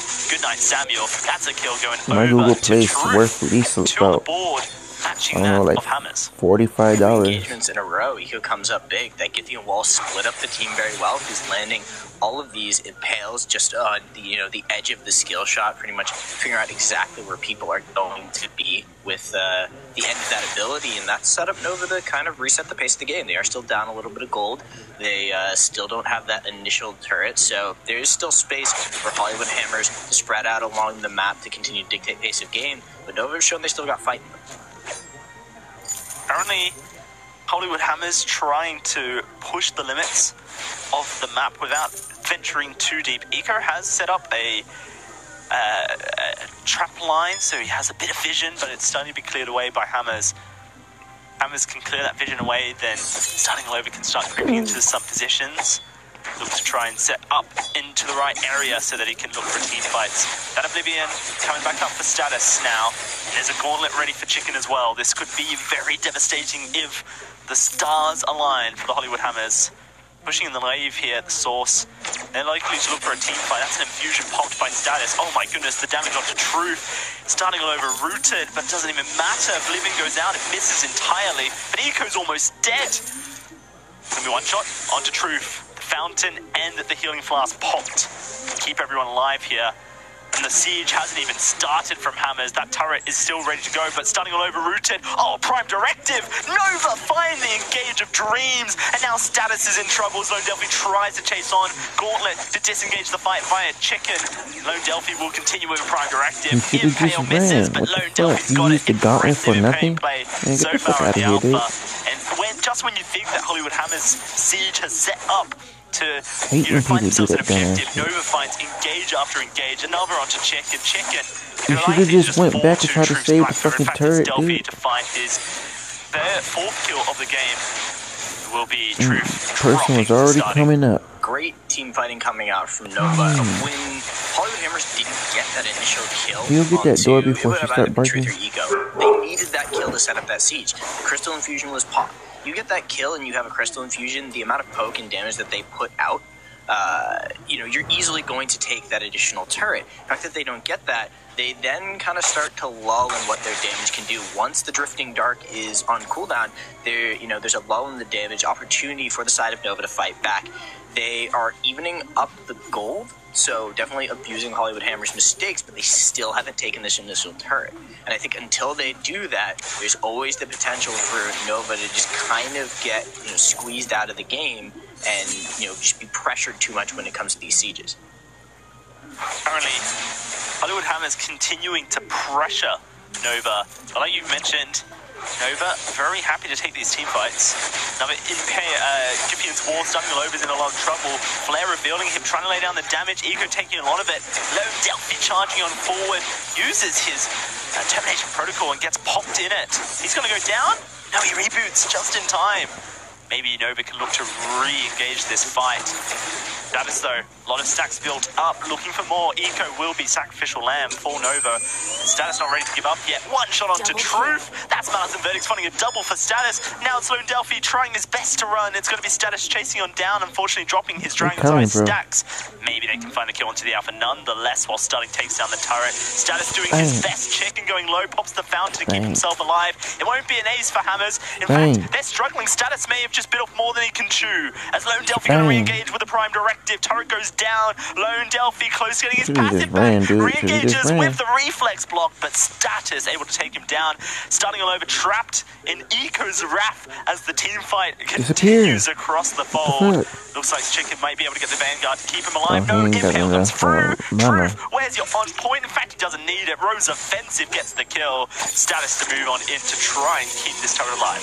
That was an incredibly long engagement. That first actual team fight, we saw that everything was dictated, at least Hollywood Hammer's aggression is dictated by when the Drifting Dark is up. Drifting Dark is used at the start, they get that initial damage in, we see the team fight go through, Lone Delphi gets brought down, and then Hollywood Hammers are ready to re-engage the moment the Drifting Dark is back up. We also saw kind of the problem in a little bit of Status's build. That Dragon's Eye is great, but we watched him miss 5, 6, 7 skill shots, and the damage just started to fall apart, and Lone Delphi was, able to at least keep them alive for a reasonably long amount of time. Status has also picked up another Crystal Infusion, so it's really all inning on this early to mid-game just power and pressure. They managed to get the turret, they sent Starling all over off to go deal with that on his own. He ended up dying for it, but still, the map controls in favor of Hollywood Hammers. Is a gold mine being contested here by Delphi? He manages to steal it. Okie dokie, Lone Delphi, we're watching you, and that's a turret going down. Nova just out-rotating their opponents, outplaying them on all fronts to keep themselves alive. This is a great series to spectate. Truth in a bit of trouble, trying to dance around Hollywood Hammers. Gauntlet is ready. Status able to get that Crucible. Here comes Lone Delphi into the middle of the fight, onto Status. Oh, wow, gets deleted with that Termination Protocol. The body blocking from Eco keeps him alive. It's starting all over, finding one kill here. Truth is able to execute him. Had to hold my breath for a second there as Nova with a 2 for 1, a turret and a gold miner to get it all.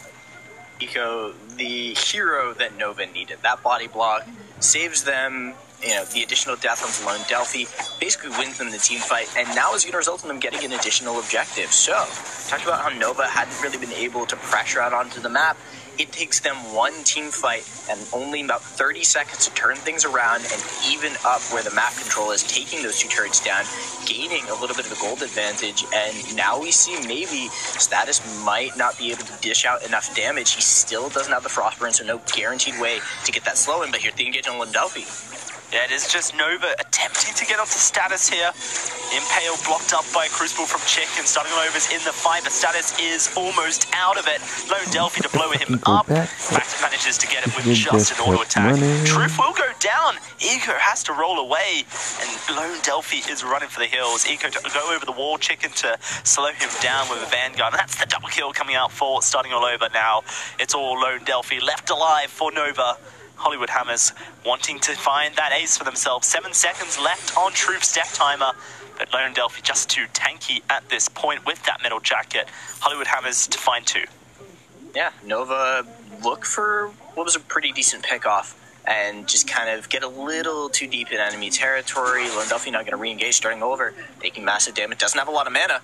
What a bloody series this has been so far, and Starting All Over will get popped by Lone Delphi. It's going to be Chicken going down as well, as Truth and Lone Delphi just double team him around the gold miner. It's a double kill for Lone Delphi, and now the gold miner to be taken as well. 20 kills in just 13 minutes. It's insane, Source. I definitely think that this pace of game and just how back and forth the fighting is definitely favors Nova. Because when you're playing more of these melee heroes, although yes, Truth does have a little bit of skill shot to land, same with Lone Delphi, same with Eco, it is also easier for them to kind of guarantee a lot of that engagement, whereas Status is all about that poke, all about the siege, has to land those skill shots. They're doing a very good job on the side of Nova of just hard engaging onto a given target. Starting All Over is getting towards that scary point where his damage is going to be in there. He has picked up some armor pierce, so maybe that ends up being... do you think he goes Bonesaw for the additional attack speed, or... actually, I'm not sure. Tension Bow or Bonesaw? I'm a little torn. I like both. We're talking about Starting All Over here.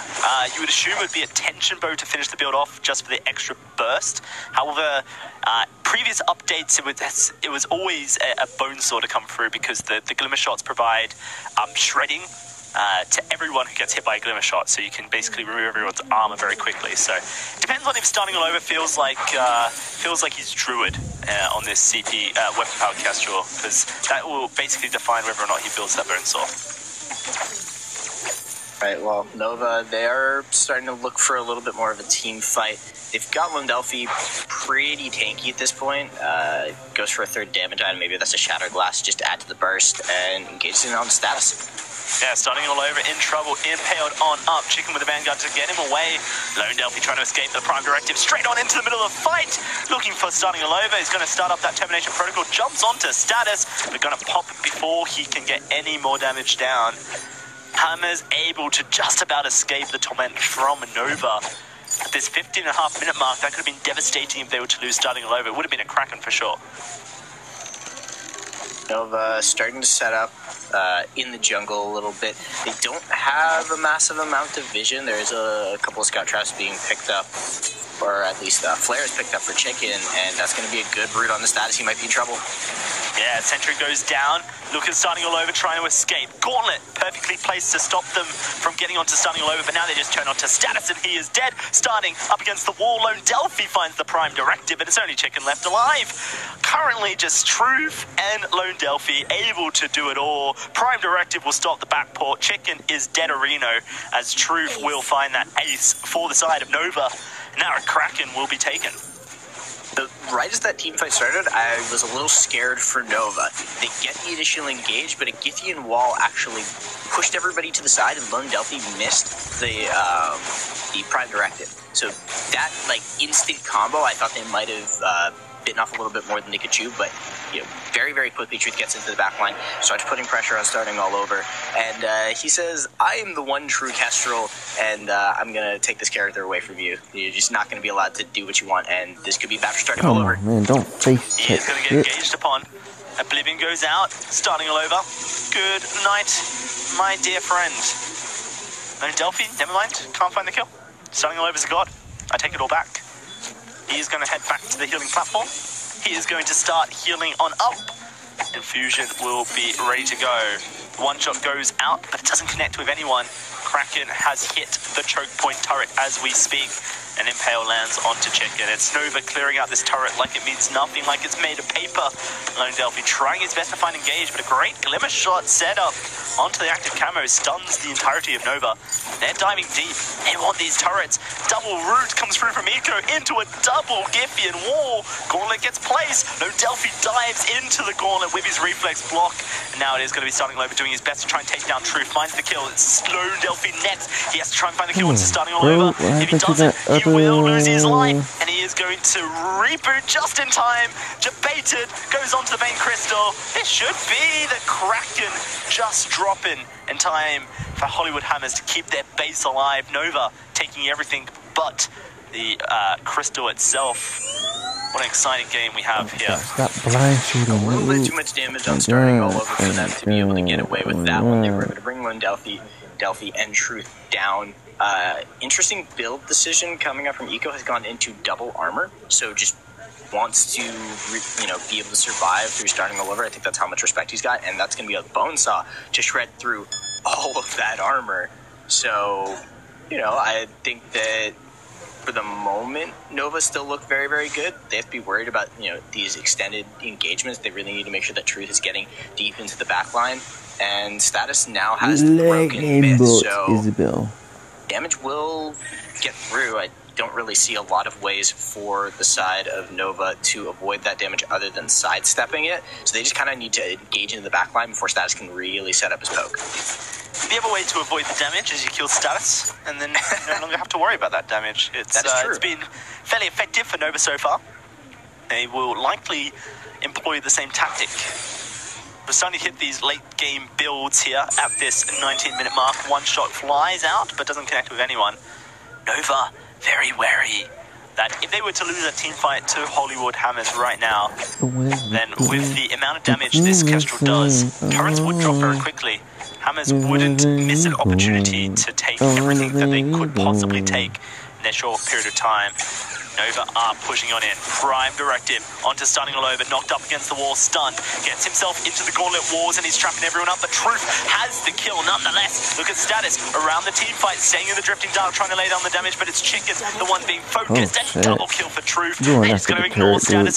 Eco, you deal with him. Lone Delphi's going to go to the Vein Crystal. And Truth going to come in. He wants a triple kill. He wants them stats for his VG Pro. It's going to be not the turret, the crystal. Status cutting back relatively well, but it doesn't really matter because Lone Delphi's taking the Vein Crystal, and there it is. The ace comes through, the triple kill for Truth, and Nova in very dominant fashion, will take game 1 of the series. Despite a double sleep on the 2 targets, getting Eco and Londelfi, Truth is doing an incredible job of showing us why this Black Feather is so dangerous. And it might need to become a possible ban or even more of a priority pick because of how much pressure we have seen this weapon power Black Feather put onto these backline carries. It is insane. You go into solo queue and Black Feather is perma-banned, but here in the Vainglory 8, these pro teams are ready to test it out. And currently so far today in North America, it has won every game. What an impressive start to the series by Nova. And now we throw it back to the one and only Churnwalker to break down that series. Thank you very much, Idris. Yes, we are here on the desk and we're ready to get on into that one. It was a Nova victory to start off this series. Hammers not managing to match up. In terms of kills, though, this was a very close game. The scoreline pretty even towards the end, but in terms of actual objectives, in terms of turning this into something more, it was the way of Nova. Yeah, I mean, this was an incredible game in terms of the team fighting. Back and forth constantly up until I think it was only about 3 fights in the row that Nova was able to sort of dominantly take.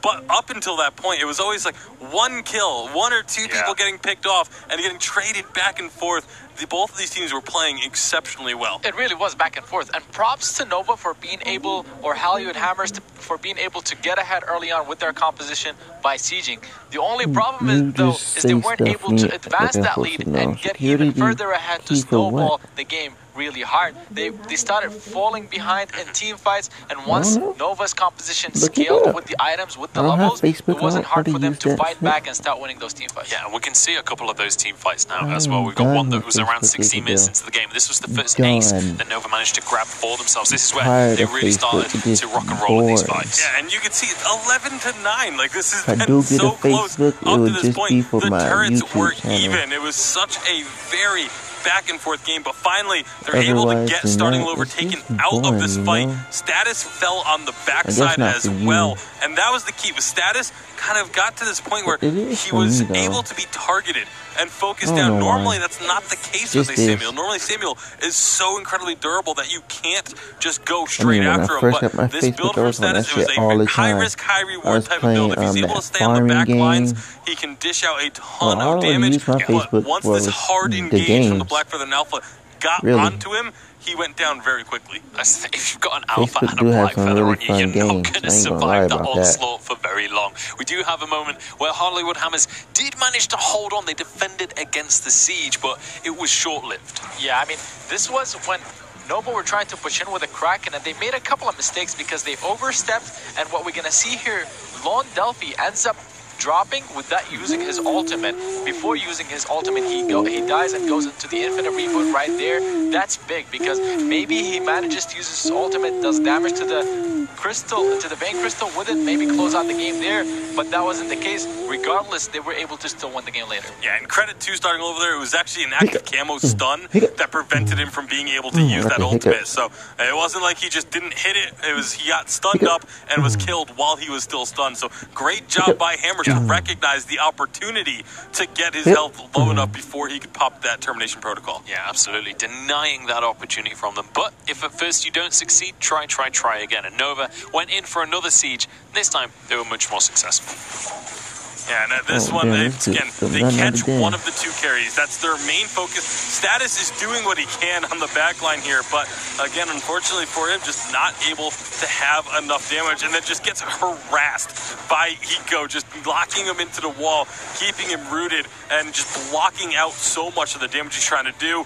They already know that they've won this game at this point, with Londelfi just going to work on the crystal, but Truth says, you know what, I want another kill, I want to get this ace, and they are able to finish that off in the 2v1 and close out the game. And I gotta say, even though Black Feather was able to come back later on in the game and do quite a bit, especially when it comes to the damage output, this game was definitely the alpha show with the Londelfi, in my opinion. And the reason, I mean, if you're wondering why is Alpha such a strong pick now, all of a sudden, the reason to that is the fact that she got such drastic buffs across her entire kit in 2.9, combined with the aftershock changes because of the health changes in 2.9, it just makes her such a greater pick all around. One thing definitely not to mention is that Delphi is actually an incredible alpha. He used to play it a long time ago. It was one of his one of his biggest comfort picks. Yeah. Now that she is meta again, he's starting to pick it back up, and we can definitely expect it to be a contested pick. This is one of the things that I love to see when the meta comes full circle. You get to see the old classic picks come back into the hands of the comfort picks. It's like with Hundor and Baron. Best struck an A with Baron. Similar situation with Lundelphi and Alpha. We're into draft number 2. We'll see whether Hollywood Hammers can close the gap between them and Nova. It is a 1-0 lead. Favour of Nova so far. It's going to be Catherine, and finally a Black Feather band coming on through. And the Rhyme is going to get through, though, because of this. So it's another one of those situations we talked about all the time last season with, the Libra and Grace. If you don't ban one of them, you're able to get one of those stronger picks. That's exactly what we see here. Hammers, they don't ban the Rhyme so that they can guarantee themselves either the Rhyme or the Black Feather with their first pick. Nova immediately answering with the Kestrel and taking the Lyra off the board. Now, what I would like actually to see is the Kestrel being put in the jungle as a CP Kestrel to try and play against the Rhyme, because besides that, we haven't seen a very effective counter pick come out against the Rhyme and work. We've seen Krolls being played, Black Feathers being played, and none of them have been too successful. Rhyme was always still able to come out on top, so Kestrel CP perhaps is the choice to go for Lundelphi. Man, it's definitely something that could work for him. It's a very strong pick, but it's going to have to wait and see, because with the Arden now being banned away, you wonder if Nova's going to prioritize a captain, because that pool is getting pinched so heavily, and it will be the Lance grab. So Hammers, obviously, now their captain pick is going to have to be a little bit lower on this totem pole. They do still have the Grace and the Finn available to them, so that they can have, still a very strong captain, or they could go for something a little bit off meta. I mean, Churn Walker would be perfect here just because of the fact you're going up against a Lance and a Kestrel, both of which can be locked down with those chains. Besides that, if you go for the Grace or the Finn, neither one of them works great for your composition as Hammers. Finn works really good with Rhyme, but it doesn't make sense for Hammers because of their playstyle. It's too immobile for them, and Grace has been nerfed. Instead, they decide to go with Fortress. Another one that they need to tick off the list so that we see every hero in Vainglory this week's Vainglory 8. Grumpjaw, Gwen, and Taka, I think, are the only 3 heroes that have not been picked now thus far this week. Yeah. Not just this season, this week. This is absolutely incredible. And it will be the Adagio getting paired with it. So this is an interesting draft for the side of Hammers. Obviously, it's going to be a Rona coming through for Nova, just to make sure we don't go too meta with their composition. You got to have something in there that's a little bit of a shakeup. So this could still be a weapon power Rona for Nova and a CP Kestrel. It's possible. For the side of Hollywood Hammers, though, that's a very strong composition with Adagio weapon power in the lane, playing on the back line of Rhyme and Fortress. A lot of aggressiveness that can come out from this composition early and mid-game, and a lot of burst damage. All right, we'll see whether that burst damage is going to be enough for them to get a game. We are currently 1-0 up. How are we expecting the early game to go in this one? Who's going to be kicking things off? I mean, you got to figure that they're going to try and be very aggressive with the side of Nova, because you have this Rona that can really excel and accelerate a game pretty quickly and get her builds going fast. All right, well, we'll see if they can get that build rocking and rolling, and whether they can accelerate the game to the pace that they need to. Hashtag Vainglory8. Let us know whether you think Hammers can come back into this one, or if it's a 2-0 to Nova. It's time to find out as we get onto the Halcyon Fold and pass it to Dowsy and the Source. Alrighty, here we go. Round 2 of the Weapon Power Kestrel Wars on the Halcyon Fold. It's Truth's turn here, the Source, to take it away. Unfortunately for starting all over, he's down 1-0 in this Weapon Power Kestrel War that I have declared. So I have to see if Nova can continue their trend and take this series home 2-0. Yeah, all Truth has to do is win one game and he wins the war. That's a pretty reasonable task to ask of him. With this composition, they have huge amounts of dive. This is a double weapon power composition. Chicken dives in. Yeah, Truth taking a lot of damage. It is going to be Chicken diving in for more, starting all over, trying to get on in there with this weapon power Adagio. Lundelphi, lots of damage onto him. Chicken just needing a charge, and Hollywood Hammers so aggressive. They want to steal away the entirety of the jungle here. We see that Truth has headed over towards the backs of Hollywood Hammers. Hollywood Hammers weren't able to secure that healing tree, and it did go over to Eco in the end. Currently, Status able to secure 1. Now, just a bit of a dance. It is going to be 2 going over to Status. Truth able to secure a triumph for himself, but he walks into Starting All Over. Starting All Over wanting to take him down, but Lone Delphi's there with them, burning away, but it's first blood to Lone Delphi.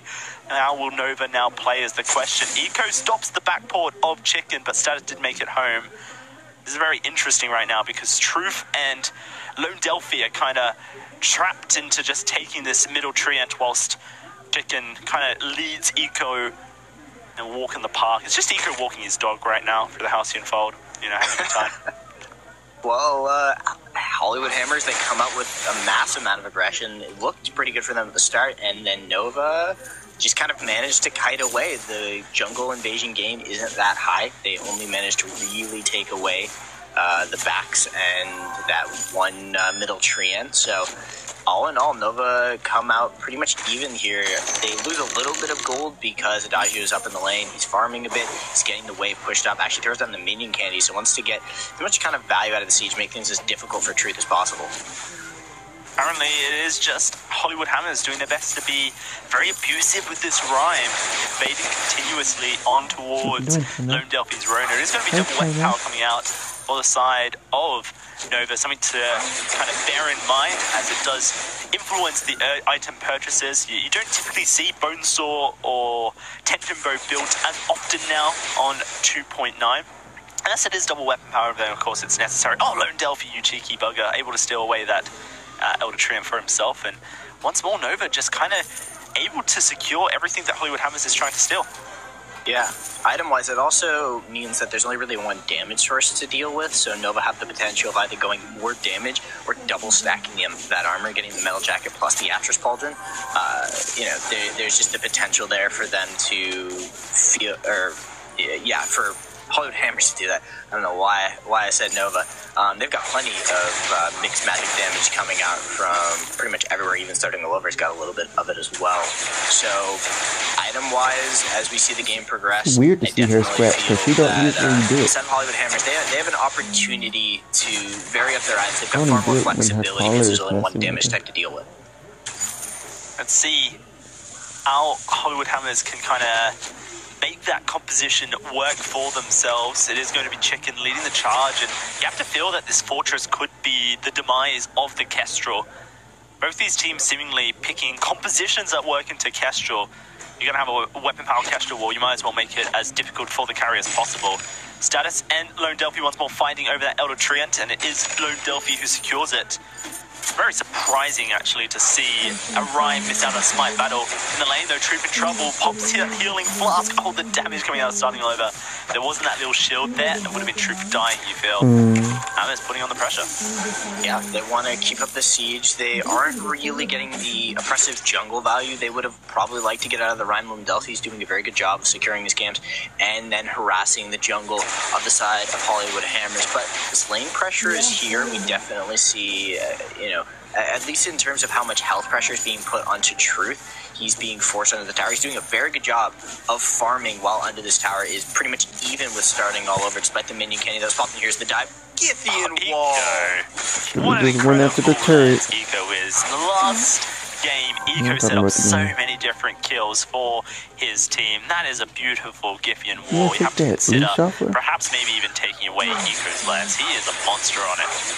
It was fun to see a really good lance because you're, you know, where you position, how you use that Githian wall, you set up plays, and then because your ultimate isn't really that much of a big team fighting ultimate, it really just facilitates how you're going to position throughout the team fight, and we've definitely seen Eco prove that he knows how to maneuver on that lance. Maybe he would be somebody else to possibly pick up the Churn Walker and see what he can do playmaking-wise, because pretty much all of the fights we saw in the last game were very much off of what Eco could do playmaking, just in terms of playmaking. Truth and Lone Delphi would dive, Eco would split up the team, he would section off an individual target, or he would protect them from what damage is coming in, if, you know, whether or not it is CCing a target or body blocking a blemisher. Eco looking for the engage, misses the impale this time. At the moment, it is going to be just a standoff in the lane as Hollywood Hammers will make their way down to the shop. Starting All Over has so much gold in his inventory, likely to get that Sorrow Blade for himself, perhaps even a Blazing Salvo with that 700 gold, and there it is. And there's a Shatter Glass purchased as well for Status, going to provide him a lot of fortified health when those Winter Spires hit. Yeah, so you've got the initial damage spike. Chicken is the only one without his ultimate. As soon as that comes through for him, he's a little over halfway there. So we should definitely see that first attack of the back. I don't have no gift cards to give away. Find that hard engagement. Currently, Hollywood Hammers in the lane, and Eco a little bit of pressure onto him. Truth coming back from his shop. Is going to start laying down some of the damages with the Glimmer Shots. Another Impale onto Starting All Over, but a great Valkyrie comes down. However, Truth takes down Chicken. Will they be able to find any more is the question, as Starting All Over putting down the damage. Eco survives. Truth going on to Starting All Over. Lone Delphi's there as well, and that's another kill going over to this Kestrel from Truth. He is a god on the Weapon Power Kestrel, so gifted at it. Nova with 2 kills. Great counter engage from Hollywood Hammers, but a perfectly timed gauntlet takes away all of the value of all of that crowd control. The Valkyrie, the Verse of Judgment, none of that was really able to connect onto the members of Nova, and they walk away scot-free, pick up the 2 kills. They're now starting to extend a little bit of that gold lead. Maybe they'll feel confident that they can start to set up a siege, and Lone Delphi is really outputting the damage on this Rona. The very interesting build that comes out whenever Truth is playing the Weapon Power Kestrel, he itemizes into double Monocle, and then with that heavy steel goes into a breaking point. Had a bit of a chat with Belligerent, who is the analyst and coach for Nova. He says that, once that breaking point scales up, then it outdamages a Sorrow Blade. So you have to watch those breaking point stacks. If Truth wants to make that build effective, he has to land those Glimmer Shots, and you can see so far he's been very efficient at doing so. Great disengage coming out of Eco, keeping Truth alive and healthy from that engage attempt from Hollywood Hammers. Is going to be Status making his way back down to the lane. They want to siege this turret, but so far Hollywood Hammers haven't been very successful doing so. Yeah, and I feel like their advantage really isn't in sieging. Find those team fights in the jungle, get the attack of the pack going, get that, that Moonsby, that engagement, get Status into position. Doing that under a turret is always very, very dangerous. You're running the risk of the Gudgitian walls between that sidewall and the turret, and we've seen that Eco, he can land those types of clutch plays for his team, and I believe that one actually went over to Status. There's a bit of a duel here in the jungle. Status was losing it in the lane. Truth will go down though. Starting Over will be able to find that kill onto Truth, does eventually fall. Another Monocle has been purchased. Is Hammers trying to get this turret here as Lone Delphi going to dive onto the back line, Starting Over, laying down the damage. Valkyrie comes down, but it's blocked up through the Crucible from Eco. Lone Delphi in a bit of trouble as the Verse Judgment will come down. The turret was already secured. Hollywood Hammers will just leave with themselves a 300 gold advantage. Yeah, Nico's been very on point with these Crucibles. Pretty much Valkyrie hasn't gotten any real value. Neither does Field versus Lone Delphi. There's very aggressive. Lone Delphi, very aggressive. Chicken wants the kill. Spinning, generating fortified health. Status will move on in. Glimmer Shots raining down. Truth will dissuade Hollywood Hammers from engaging any further. That's an Atlas picked up now for Chicken, so you can dive onto Truth and Lone Delphi and just slow down their attack speed. However, Rona able to kind of just pop her ultimate whenever that Atlas does go down, and she's unaffected. About to see how effective it is. Chicken may have to go towards more armor, as we saw Eco do in the previous game. Yeah, I would have thought it would have been a Metal Jacket just to deal with, the raw amounts of burst. But Chicken, has been looking for those dives. They still haven't been able to find, a good team fight on the side of Hollywood Hammers. Their siege is okay. I think if they had put more pressure, if they'd been able to find more pressure in the lane, they would have gotten that turret sooner. But they've got that turret. They can kind of maneuver, throughout the jungle and, the lane with some space. They don't have to worry about that position being there for Nova to fall back to it. And, item-wise, he's got the double Monocle. His crits are there, but I think it's going to be a little while before he gets that breaking point. Okay, Nova.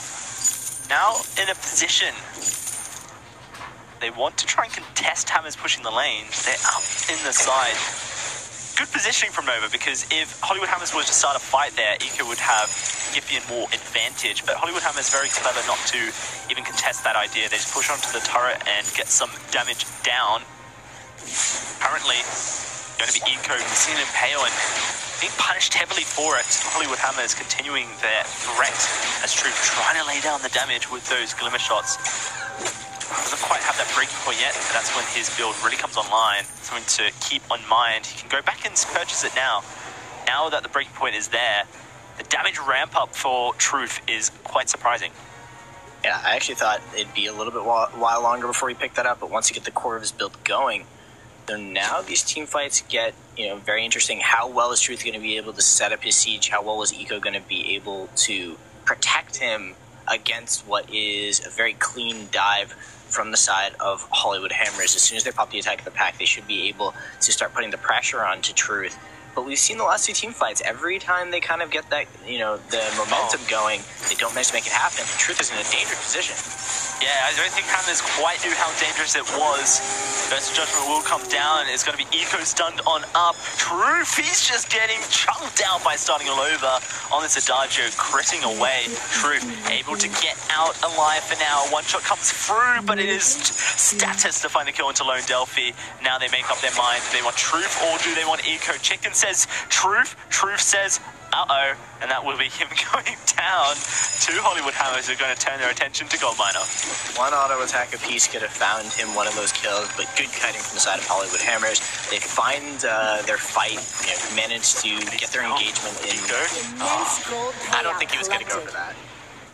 Actually, maybe. Eco's been very willing to make these crazy plays for his team, so it might have been a possibility. But good grouped up team fight, and finally the Valkyrie landed. It isolated Truth off. That was 2-3 seconds where he wasn't doing damage. He was pressured out of the fight. Chicken was able to chase him very, very far away. And despite Lone Delphi spinning on 3 targets with that red mist, it wasn't enough for him to either find a kill or keep himself alive. So Nova, they need to position a little bit better. Truth was kind of cut out of position. They didn't have any vision in that area, and maybe Eco will back up and pick up some scout traps. He does have some flares. Actually, no, finishes off his war tread, so just wants the mobility for them to be able to maneuver throughout the fight. I really like that Chicken hasn't bothered going towards a contraption at this point, just stacking his inventory with those flares. You can see that Status also has a set of 5 as well, so that he can really just keep eyes on Truth. It's far more efficient than going that contraption. Allows you to itemize a little bit more into what you need as a captain, as long as your jungler is on board to kind of make up the difference with the flare stack. Apparently Hollywood Hammers have a single 1,500 gold lead. Able to purchase them up a couple infusions. Could be really impactful. Status is able to refresh his. In fact, he has it in his inventory ready to go. For refreshes, Chick has it as well. See how many members of Nova can afford an infuse, as Hollywood Hammers now want a team fight around this turret. It's only going to be Truth with their weapon power infusion. Yeah, and Hollywood Hammers are starting to feel more confident in their dive, as well as their siege starting all over, is reaching that point where his damage is reasonably good into the turrets. Eco misses another impale, and all those skills have to go down. Valkyrie's there. Yeah, it's going to be starting over, looking to get into position as Truth kites back. Good stun on Chicken. He is dead. Doesn't even use the fountain. That could be disastrous for Hollywood Hammers, but they're managing to chunk down Lone Delphi, despite the fact that there is no fountain available for Hammers. Nova's used their fountain. Worth noting, it is fairly even for the two teams if you discount the fact that Chicken is dead. Is currently everyone on Nova backing around. It looks like Hollywood Hammers will disengage the fight. They got the turret, they don't really need a fight at this point, you don't think. Lone Delphi diving onto starting all over, doing a lot of crit damage. Lone Delphi gets deleted. Status remaining alive is a Valkyrie onto Truth, but he blocks it up. Truth, though, will lose his life to starting all over as Adagio. The ace comes through for Hollywood Hammers in a 2 versus 3. Possible that the Kestrel is just a curse. They both seem very, very good at stopping the other player when they're both on that favorite hero. But a couple of things happened there. They didn't actually kill the wolves from the attack of the pack. So those ghosty wolves from Chicken actually stopped Lone Delphi from being able to heal up. There was still that mortal wound going on him. So that slowed down sort of that engagement when they were still in the jungle. Then the side of Nova, they feel more confident in that re-engage, and they just didn't get enough damage down. It got late enough into the team fight. The Status already had the Valkyrie back up. Even though Truth blocks that out, that keeps him there for a short amount of time. He's not able to continue to step forward and finish off Status as quickly as he would have liked, and then starting over wins the 1v1 duel. Man, this is insane coming out so far in this series. How do you 2v3 like that without your captain? I do not know. Hollywood Hammers, beast mode right now. Moving in with a Kraken, looking for this game win to tie the series up 1-1. The choke point turret's been taken. It's only these Vein Crystal turrets left. A Rona and a Kestrel will make quick work of this Kraken, so Hollywood Hammers need to engage a fight. They want to be able to get both these turrets. That's starting all over. Rooted in a bit of trouble, managing to walk away. Found comes out. Valkyrie stuns up Lone Delphi, who is just getting chunked down by a starting all over. It is going to be Lone Delphi going very low. He, in fact, falls as Status is dealing with the turrets. Looks like Nova can't deal with this damage from Hammers. Status finds another. It's going to be the Vein Crystal turret focused down as starting all over looks for Nova. Truth burning away, gets shut down, and it's a series tied 1 apiece. No one is winning the weapon power Kestrel wars. Hollywood Hammers and Nova are taking it all the way here, Source. What an insane series so far. It seems like the poke compositions are not working out in this series. Whichever team is able to just dictate the pace, have a solid engagement towards the mid to early game, is winning these things out and just building significant advantage in items, significant advantage in map control, and we'll see who's going to take game number 3. Incredible stuff so far. Compositions have been so diverse so far in 2.9. It's been absolutely beautiful to watch. I know some gentlemen who are eager to break it down, so let's hear from the analysts. Thank you very much, guys. The double weapon power composition not working out in the end, and that means we are tied 1 apiece in this game. Hammers have managed to come back from the brink of defeat, and now we're going to go into a game 3.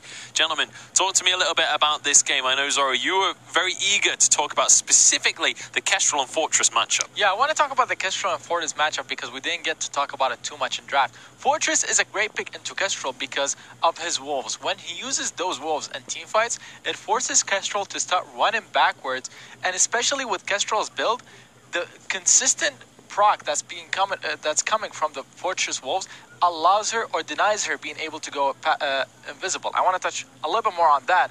The build coming from Truth, the heavy steel into monocle, breaking point. You need total of 200 bonus weapon power to be able to go invisible at will because of how Kestrel's V ability works. That build doesn't give you enough weapon power, and although it does a lot better in damage and it scales better, that's one of its downsides, and it forced Truth to play a little bit on the back line and further away from his team to be safe. So the build not really working in that scenario. We've got to get on into the replays. I know that this conversation wants to go on a little bit longer. We'll come back to it at the end. Let's take a look at our first replay. This was the good part of the game for Nova coming through. Yeah, I mean, you can see it here. This was early on in the game, before everything had kicked off. Nova being able to pick up 2 kills after killing the Fortress, managing to take 2 kills, and then later on starting all over. And this was way before Hollywood Hammer's composition was able to do a lot because Fortress wasn't being able to get in there. It was also, this was before armor was being built, and this double weapon composition, this is the thing I wanted to talk about with it, was they went for this double weapon composition but had no Pierce on the team. There was no tension bow, no bone saw, and obviously Rona and Kestrel not the greatest for trying to build a bone saw because it does rely on the basic attacks. Kestrel, I think there's room somewhere in that build for a bone saw, but it's still not ideal on a Kestrel, and Rona barely applies bone saw stacks because she's going to be spending most of her time in a red mist. So the fact that they went for the double weapon without having room for a bone saw or some way to shred armor ended up being a downfall, because we saw once the armor started coming out, Hammers were able to win these fights. Yeah, once the teams have enough gold to go into those defensive items, it becomes very difficult. Let's take a look at our next replay. This was when Hammers had managed to get control of the game themselves, and this was a double kill that they got towards the start. Yeah, and you can see the Atlas Pauldron having a pretty massive effect once Chicken actually used it in this fight, and they're able to just kite around and chase Truth away, and all of a sudden now it becomes a little bit of a 3-on-2. Truth does go stays alive for a very long time, but it's because he wasn't involved in the fight once they had forced him out with that fortress. Yeah, I mean, that was a perfect example of what I'm talking about. He had to run too far away from his team to be able to stay safe because he can't go invisible at will when he's being damaged. On top of that, the Fortress Wolves blocking his damage, it allowed Hollywood Hammers to just focus the front line, and then Kestrel's damage wasn't coming back, so it's easy to win the team fight. Absolutely, and then just a mere minute later on into the game, the double kill was clearly not enough for the Hammers because they went for an ace this next time around. Talk me through this fight, Vagan. This was, again, one of those situations where the armor has been built up. Their damage just wasn't enough. It's still a lot of damage, but they just don't quite dish it out, and starting all over on a sliver of health manages to stay alive and get the ace. All of a sudden, he's regenning. They're able to take the objectives, start pushing those turrets even more. And like I said, it's just the lack of Pierce really ended up hurting the side of Nova a bit too much. Yeah, we can take a look at the final fight of the game as well, where Hammers turned the advantage that they managed to get into a victory. And this was 16 and a half minutes into the game, with the Kraken being full health when he's entering the base of Nova. So it's really hard for them to make a decision in between deciding to fight Hollywood Hammers or go for the Kraken. They end up being split in between, and even though they take the team fight in the end, they don't really win it. Rona falls down while Rhyme is also focusing the objectives, just trying to finish the game. He's like, you guys fight over there, I'm just going to finish the game. It doesn't really matter. That's the thing. They kind of lost the team fight while they were 2v3 on their own fountain. So when you're in that kind of situation, let's bear in mind, it was like, what, 3k difference in gold at that stage. You know that there's a significant issue compositionally, I think, at that point, when the gold is not that different and you're losing that handedly in a fight. You've got some issues somewhere along the line. What do we expect to see coming into this next game then? Do we need to see big changes coming in for Nova? Because honestly, that was not a convincing performance.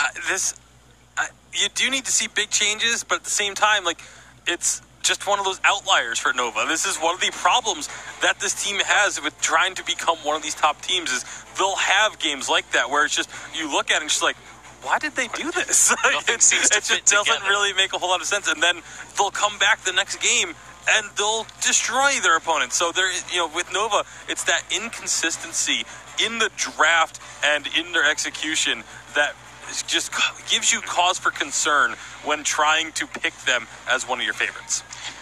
I mean, if they do go for the double weapon power again, I would actually like to see the Kestrel build the Bonsaw. It actually works really well on her, not only because she constantly is auto-attacking every time she uses a Glimmer Shot, but the Glimmer Shot actually applies a Bonsaw stack every time she hits a target with it. So it's an item that works for her because she can shred item or targets with it fairly fast. The Arden first pick into the Lyra. I have to say, Crawl has really not been a focus for either of these teams during this series. It's one of the picks that has been first pick, first ban in a few of the other series, but when it comes to Nova and Hammers, it's clearly not something that they're willing to prioritize. Yeah, it's not really the style for Status especially. He likes to be on much more aggressive type of heroes. The Kroll can be aggressive, but it's most often used as like that utility type jungler. Doesn't really fit his style, and Lone Delphi, while does fit his playstyle a little bit more, it's still just something like Nova recently has been wanting to have more impact, more direct damage impact in their jungler. So Kroll does get banned here this time around, largely because of the pedal ban, because historically a pedal ban means that a team wants to go for the Kroll. So I think that's actually really smart by Hammers, and maybe almost baited out that ban. This should allow Reza to come through. There aren't any counter picks left. Rhyme, Cruel, even Pedal are off Koshka the... and Alpha are still there, though. Koshka is there, but I still would take Reza over, especially since you're playing into a Lyra who doesn't have a lot of early game pressure, especially combined with the Adagio weapon power. Nova could seriously go for it. On the other hand, like you said, though, the Alpha has been shown as a very strong pick. However, the Kestrel pick I want to touch on very briefly. It's one of Starting's best heroes, so no matter the case, the fact that they have Starting on Kestrel, he can pull plays and make things happen in situations you wouldn't expect. It seems like whatever he's playing, that can be the case with Starting all over. He is that kind of highlight player. We'll see whether there's anything he can pull out in this situation. Let's remember, this is going into game number 3. A lot of points on the line right here. There is 3 points for the next game victory here, and it is going to be the Reza locked in for Nova. And now you have to wonder, is this going to be a double crystal comp, or will it be the weapon Adagio in the lane for Truth? And Hammers, I really feel like they could just grab either the Koshka or the Alpha and just really punish this Reza early on, because the Adagio isn't going to be able to offer up too much in the form of assistance in this early game either. So they could really just let Status go have a field day in Lone Delphi's jungle. See if he's going to be able to do exactly that. Obviously, later on we will see this even up with the Reza, but Alpha coming on through. So, two junglers, both heavily reliant on the Aftershock, both coming into the meta because of that Aftershock. We'll see how this matchup is going to pan out. Obviously, Adagio going up into the lane as well. So, some intriguing picks coming on through, and I'm curious to see how this one will play out. Now, with this Alpha versus Reza matchup, how do we expect the jungle to go? I mean, it's going to be fairly even until 6 hits for Alpha, because then she can play really aggressively. Reza can outduel her before that, so if Status is feeling very confident he can play aggressive, Adagio can also help because he has a very strong matchup. He can apply a lot of pressure, especially since starting is playing really well on him last game.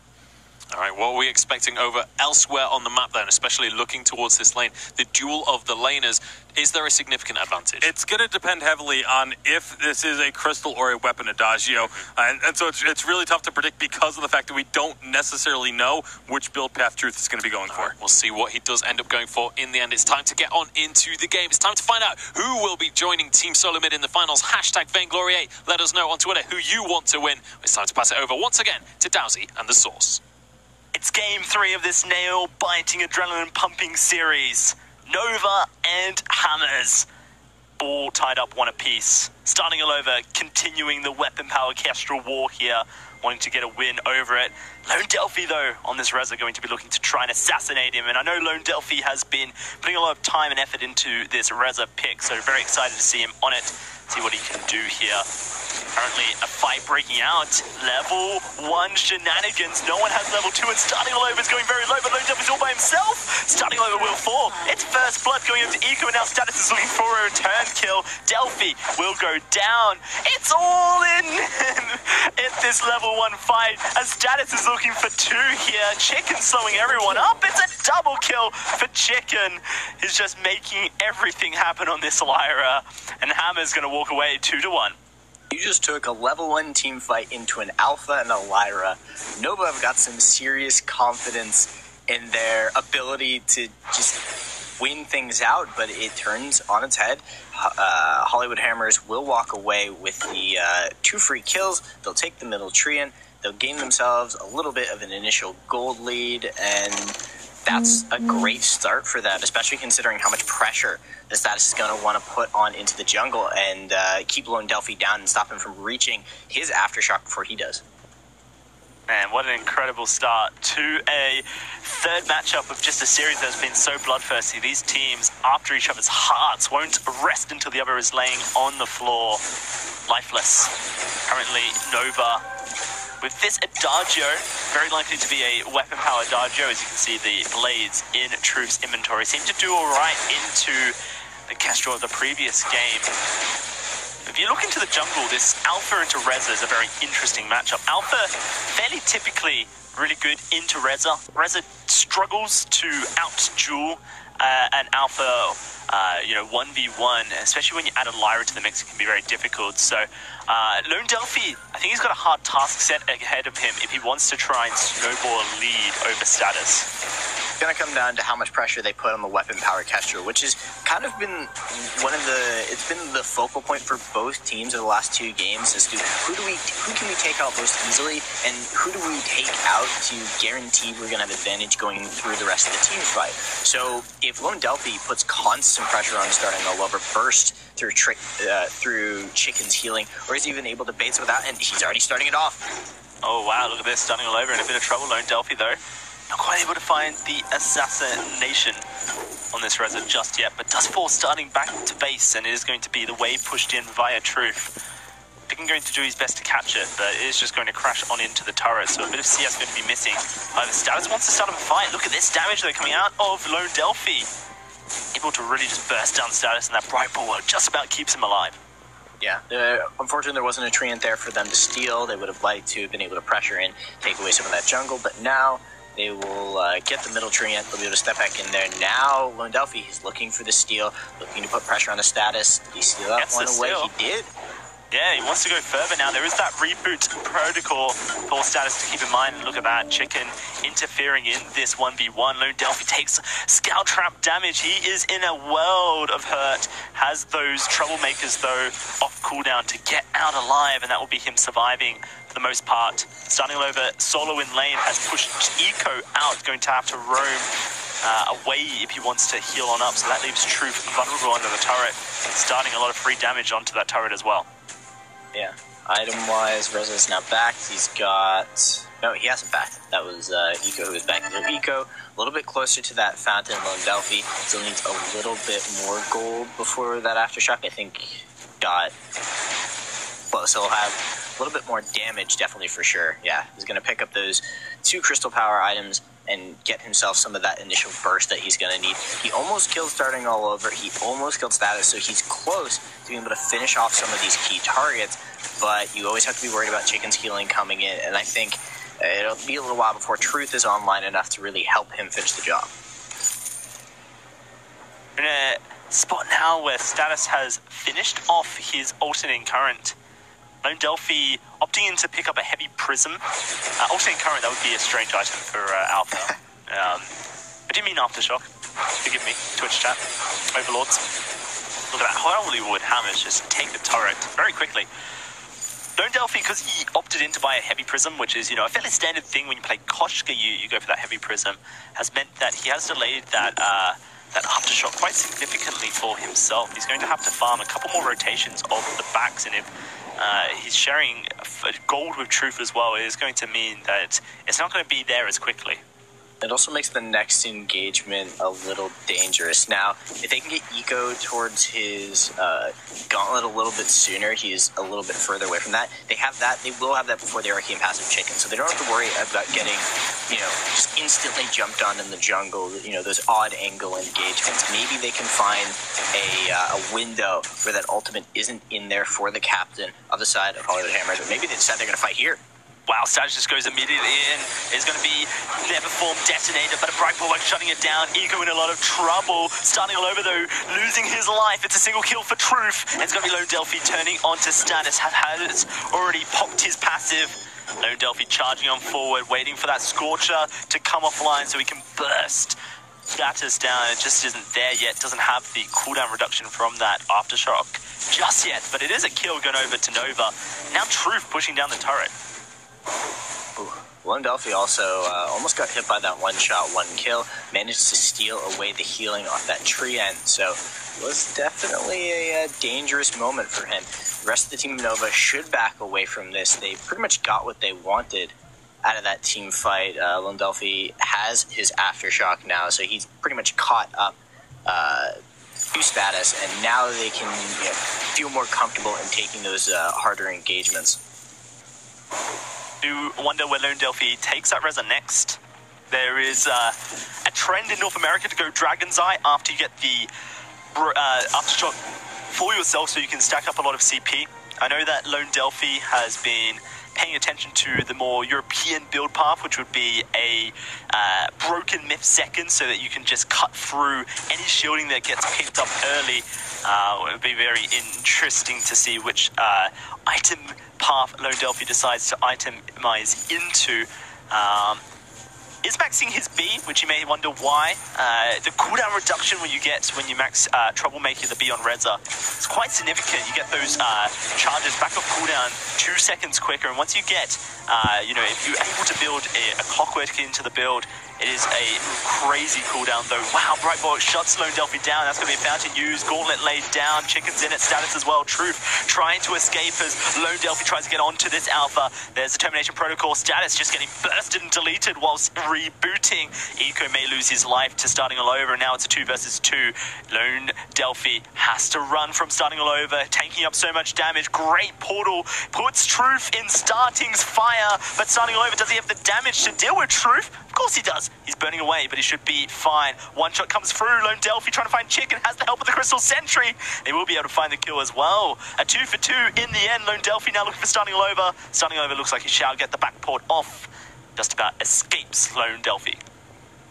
Kind of a chaotic team fight. There was really 2 stages to that. You've got the beginning stage where it looks very much like the side of Hollywood Hammers have kind of shut down Lone Delphi. They haven't given him the opportunity to put out the pressure. And then the chase gets very, very deep as Status goes a little bit too far with the Prime Directive and can't really get away. The gauntlet was still down, and that delayed the rest of the rotation from Hollywood Hammers.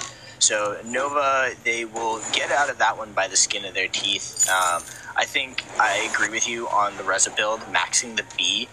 You've more than one way to apply that passive, but you've only really got 1 dash. Also, the dash burst damage you get off of getting the Firestarter passive onto targets, you can get that off the Netherform detonation, but you can also get it off the Scorcher. So just having more dashes up, I think overall cranks out a much higher damage output. And now Eco looking to put pressure on starting all over. The rest of the team will be rotating in. Gauntlet should be coming through soon. Yeah, Lone Delphi now looking to try and get on top of starting all over. Oh my goodness, the damage is insane. Lone Delphi, he's been practicing this Reza and he's making it look like a shining star.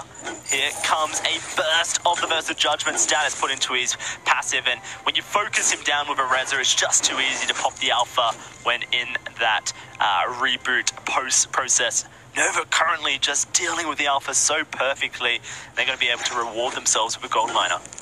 Yep, that's going to give them decent amount of power spike. Also, Lone Delphi, he did pop an infusion going into that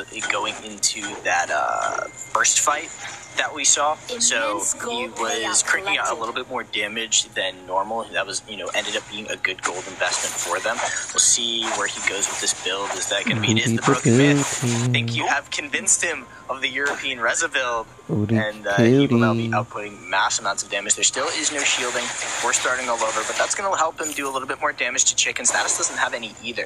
So, at least he has it now, so that when that shield does come in, he won't have to worry about it, and he can start focusing on other portions of his build. The thing is, once everyone hits level 12 and Status and starting all over are close to it, they're going to have 50 shielding, 60 shielding roughly each. And that's when Broken Myth is effective. When you chuck any more shielding on top of that, the Broken Myth is only going to become even more effective. Starting all over looks like he may be itemizing towards armor rather than shielding.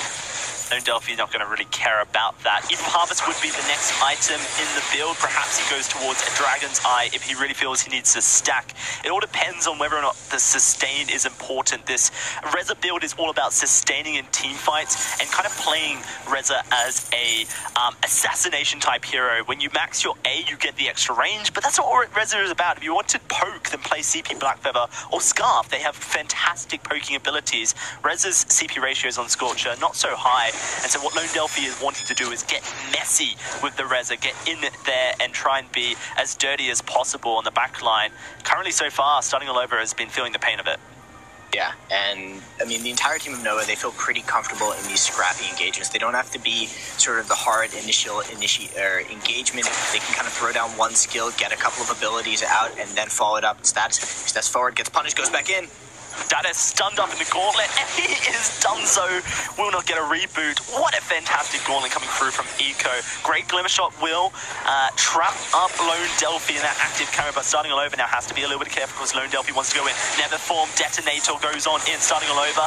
Goodbye, my friend.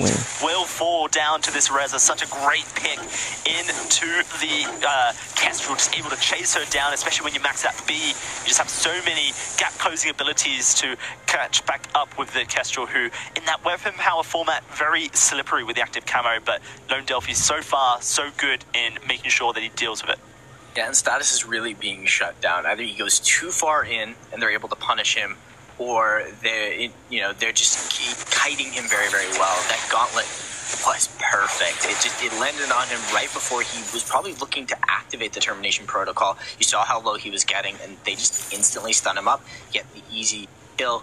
And now Truth's got double tornado trigger, has that Sorrow Blade, that crit damage is there, that attack speed is there. So, the entire side of Nova is pretty much where they want to be item-wise. They can engage at their leisure, they can take an extended team fight, they can take a quick engagement. And meanwhile, the side of Hollywood Hammers, they're still looking for what target to really go on. Status has been diving deep onto Truth, but that's kind of a dangerous proposition. Verse of Judgment is always there to stun you out, and I'd say Eco's doing an amazing job of just protecting Truth over the course of this series.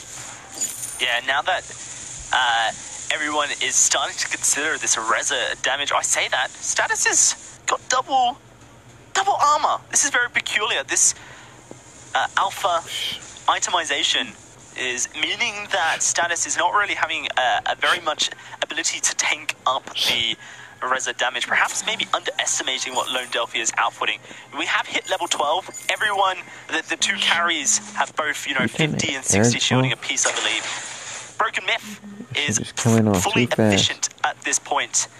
If Stunning All Over is to finish that Aegis, which he has the reflex block for, and Lone Delphi is not going to even care about it. Currently looking for a Eve of Harvest for the sustain, has that energy battery in his inventory.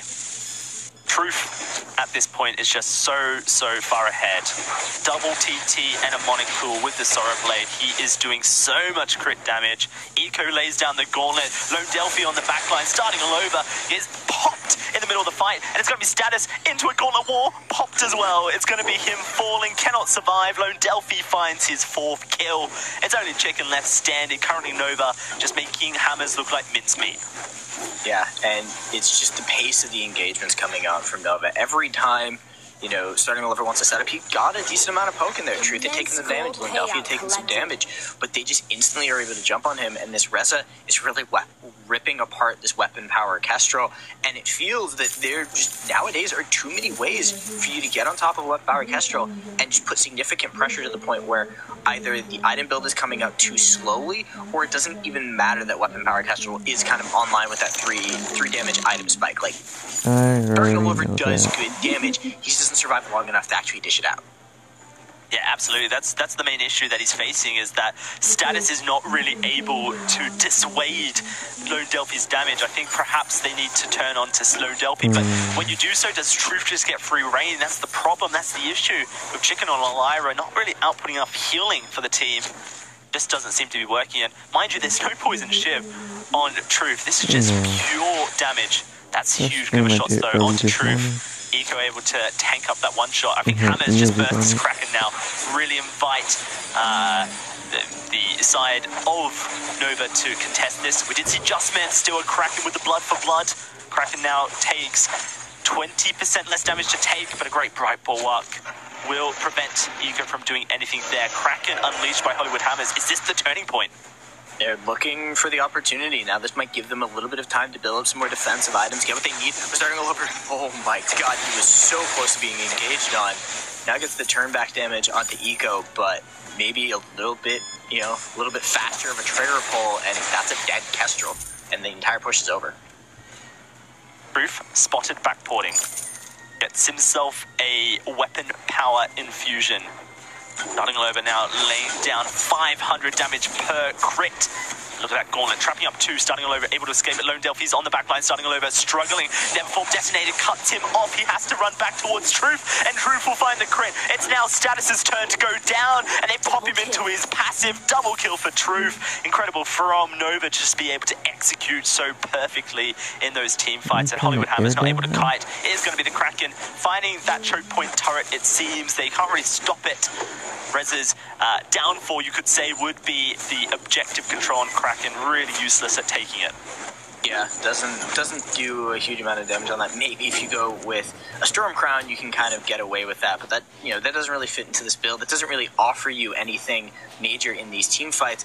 And Lone Delphi is still getting more powerful. Has now finished the Eve of Harvest. Does he even need an extra defensive item? Does he need to go into something with some shield, or does he just pick up more damage and help them kind of close out these kills? Because we see 1 or 2 combos off of the Troublemaker that pretty much drops Starling All Over to about half health on his own. Lands the Netherform detonation, gets up 1 or 2 more combos. It's about maybe 3-4 seconds that you need to be able to actually take Starting All Over's health bar out of the equation, and Truth isn't even there to do damage. Imagine if Truth is actually in position, to make, add in some of that additional damage. Oh, no. Starting All Over. Starting All Over. gets engaged upon Truth, though struggling to escape.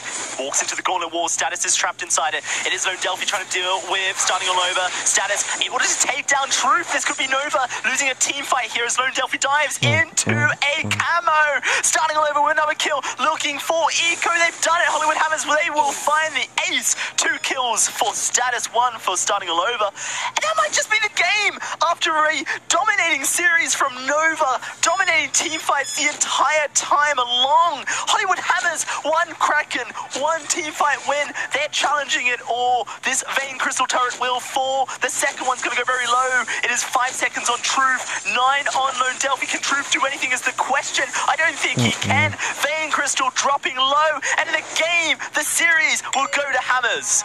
The war is won by starting all over. Where was that Castro play all game? Where was that Castro play game 1? How they lost.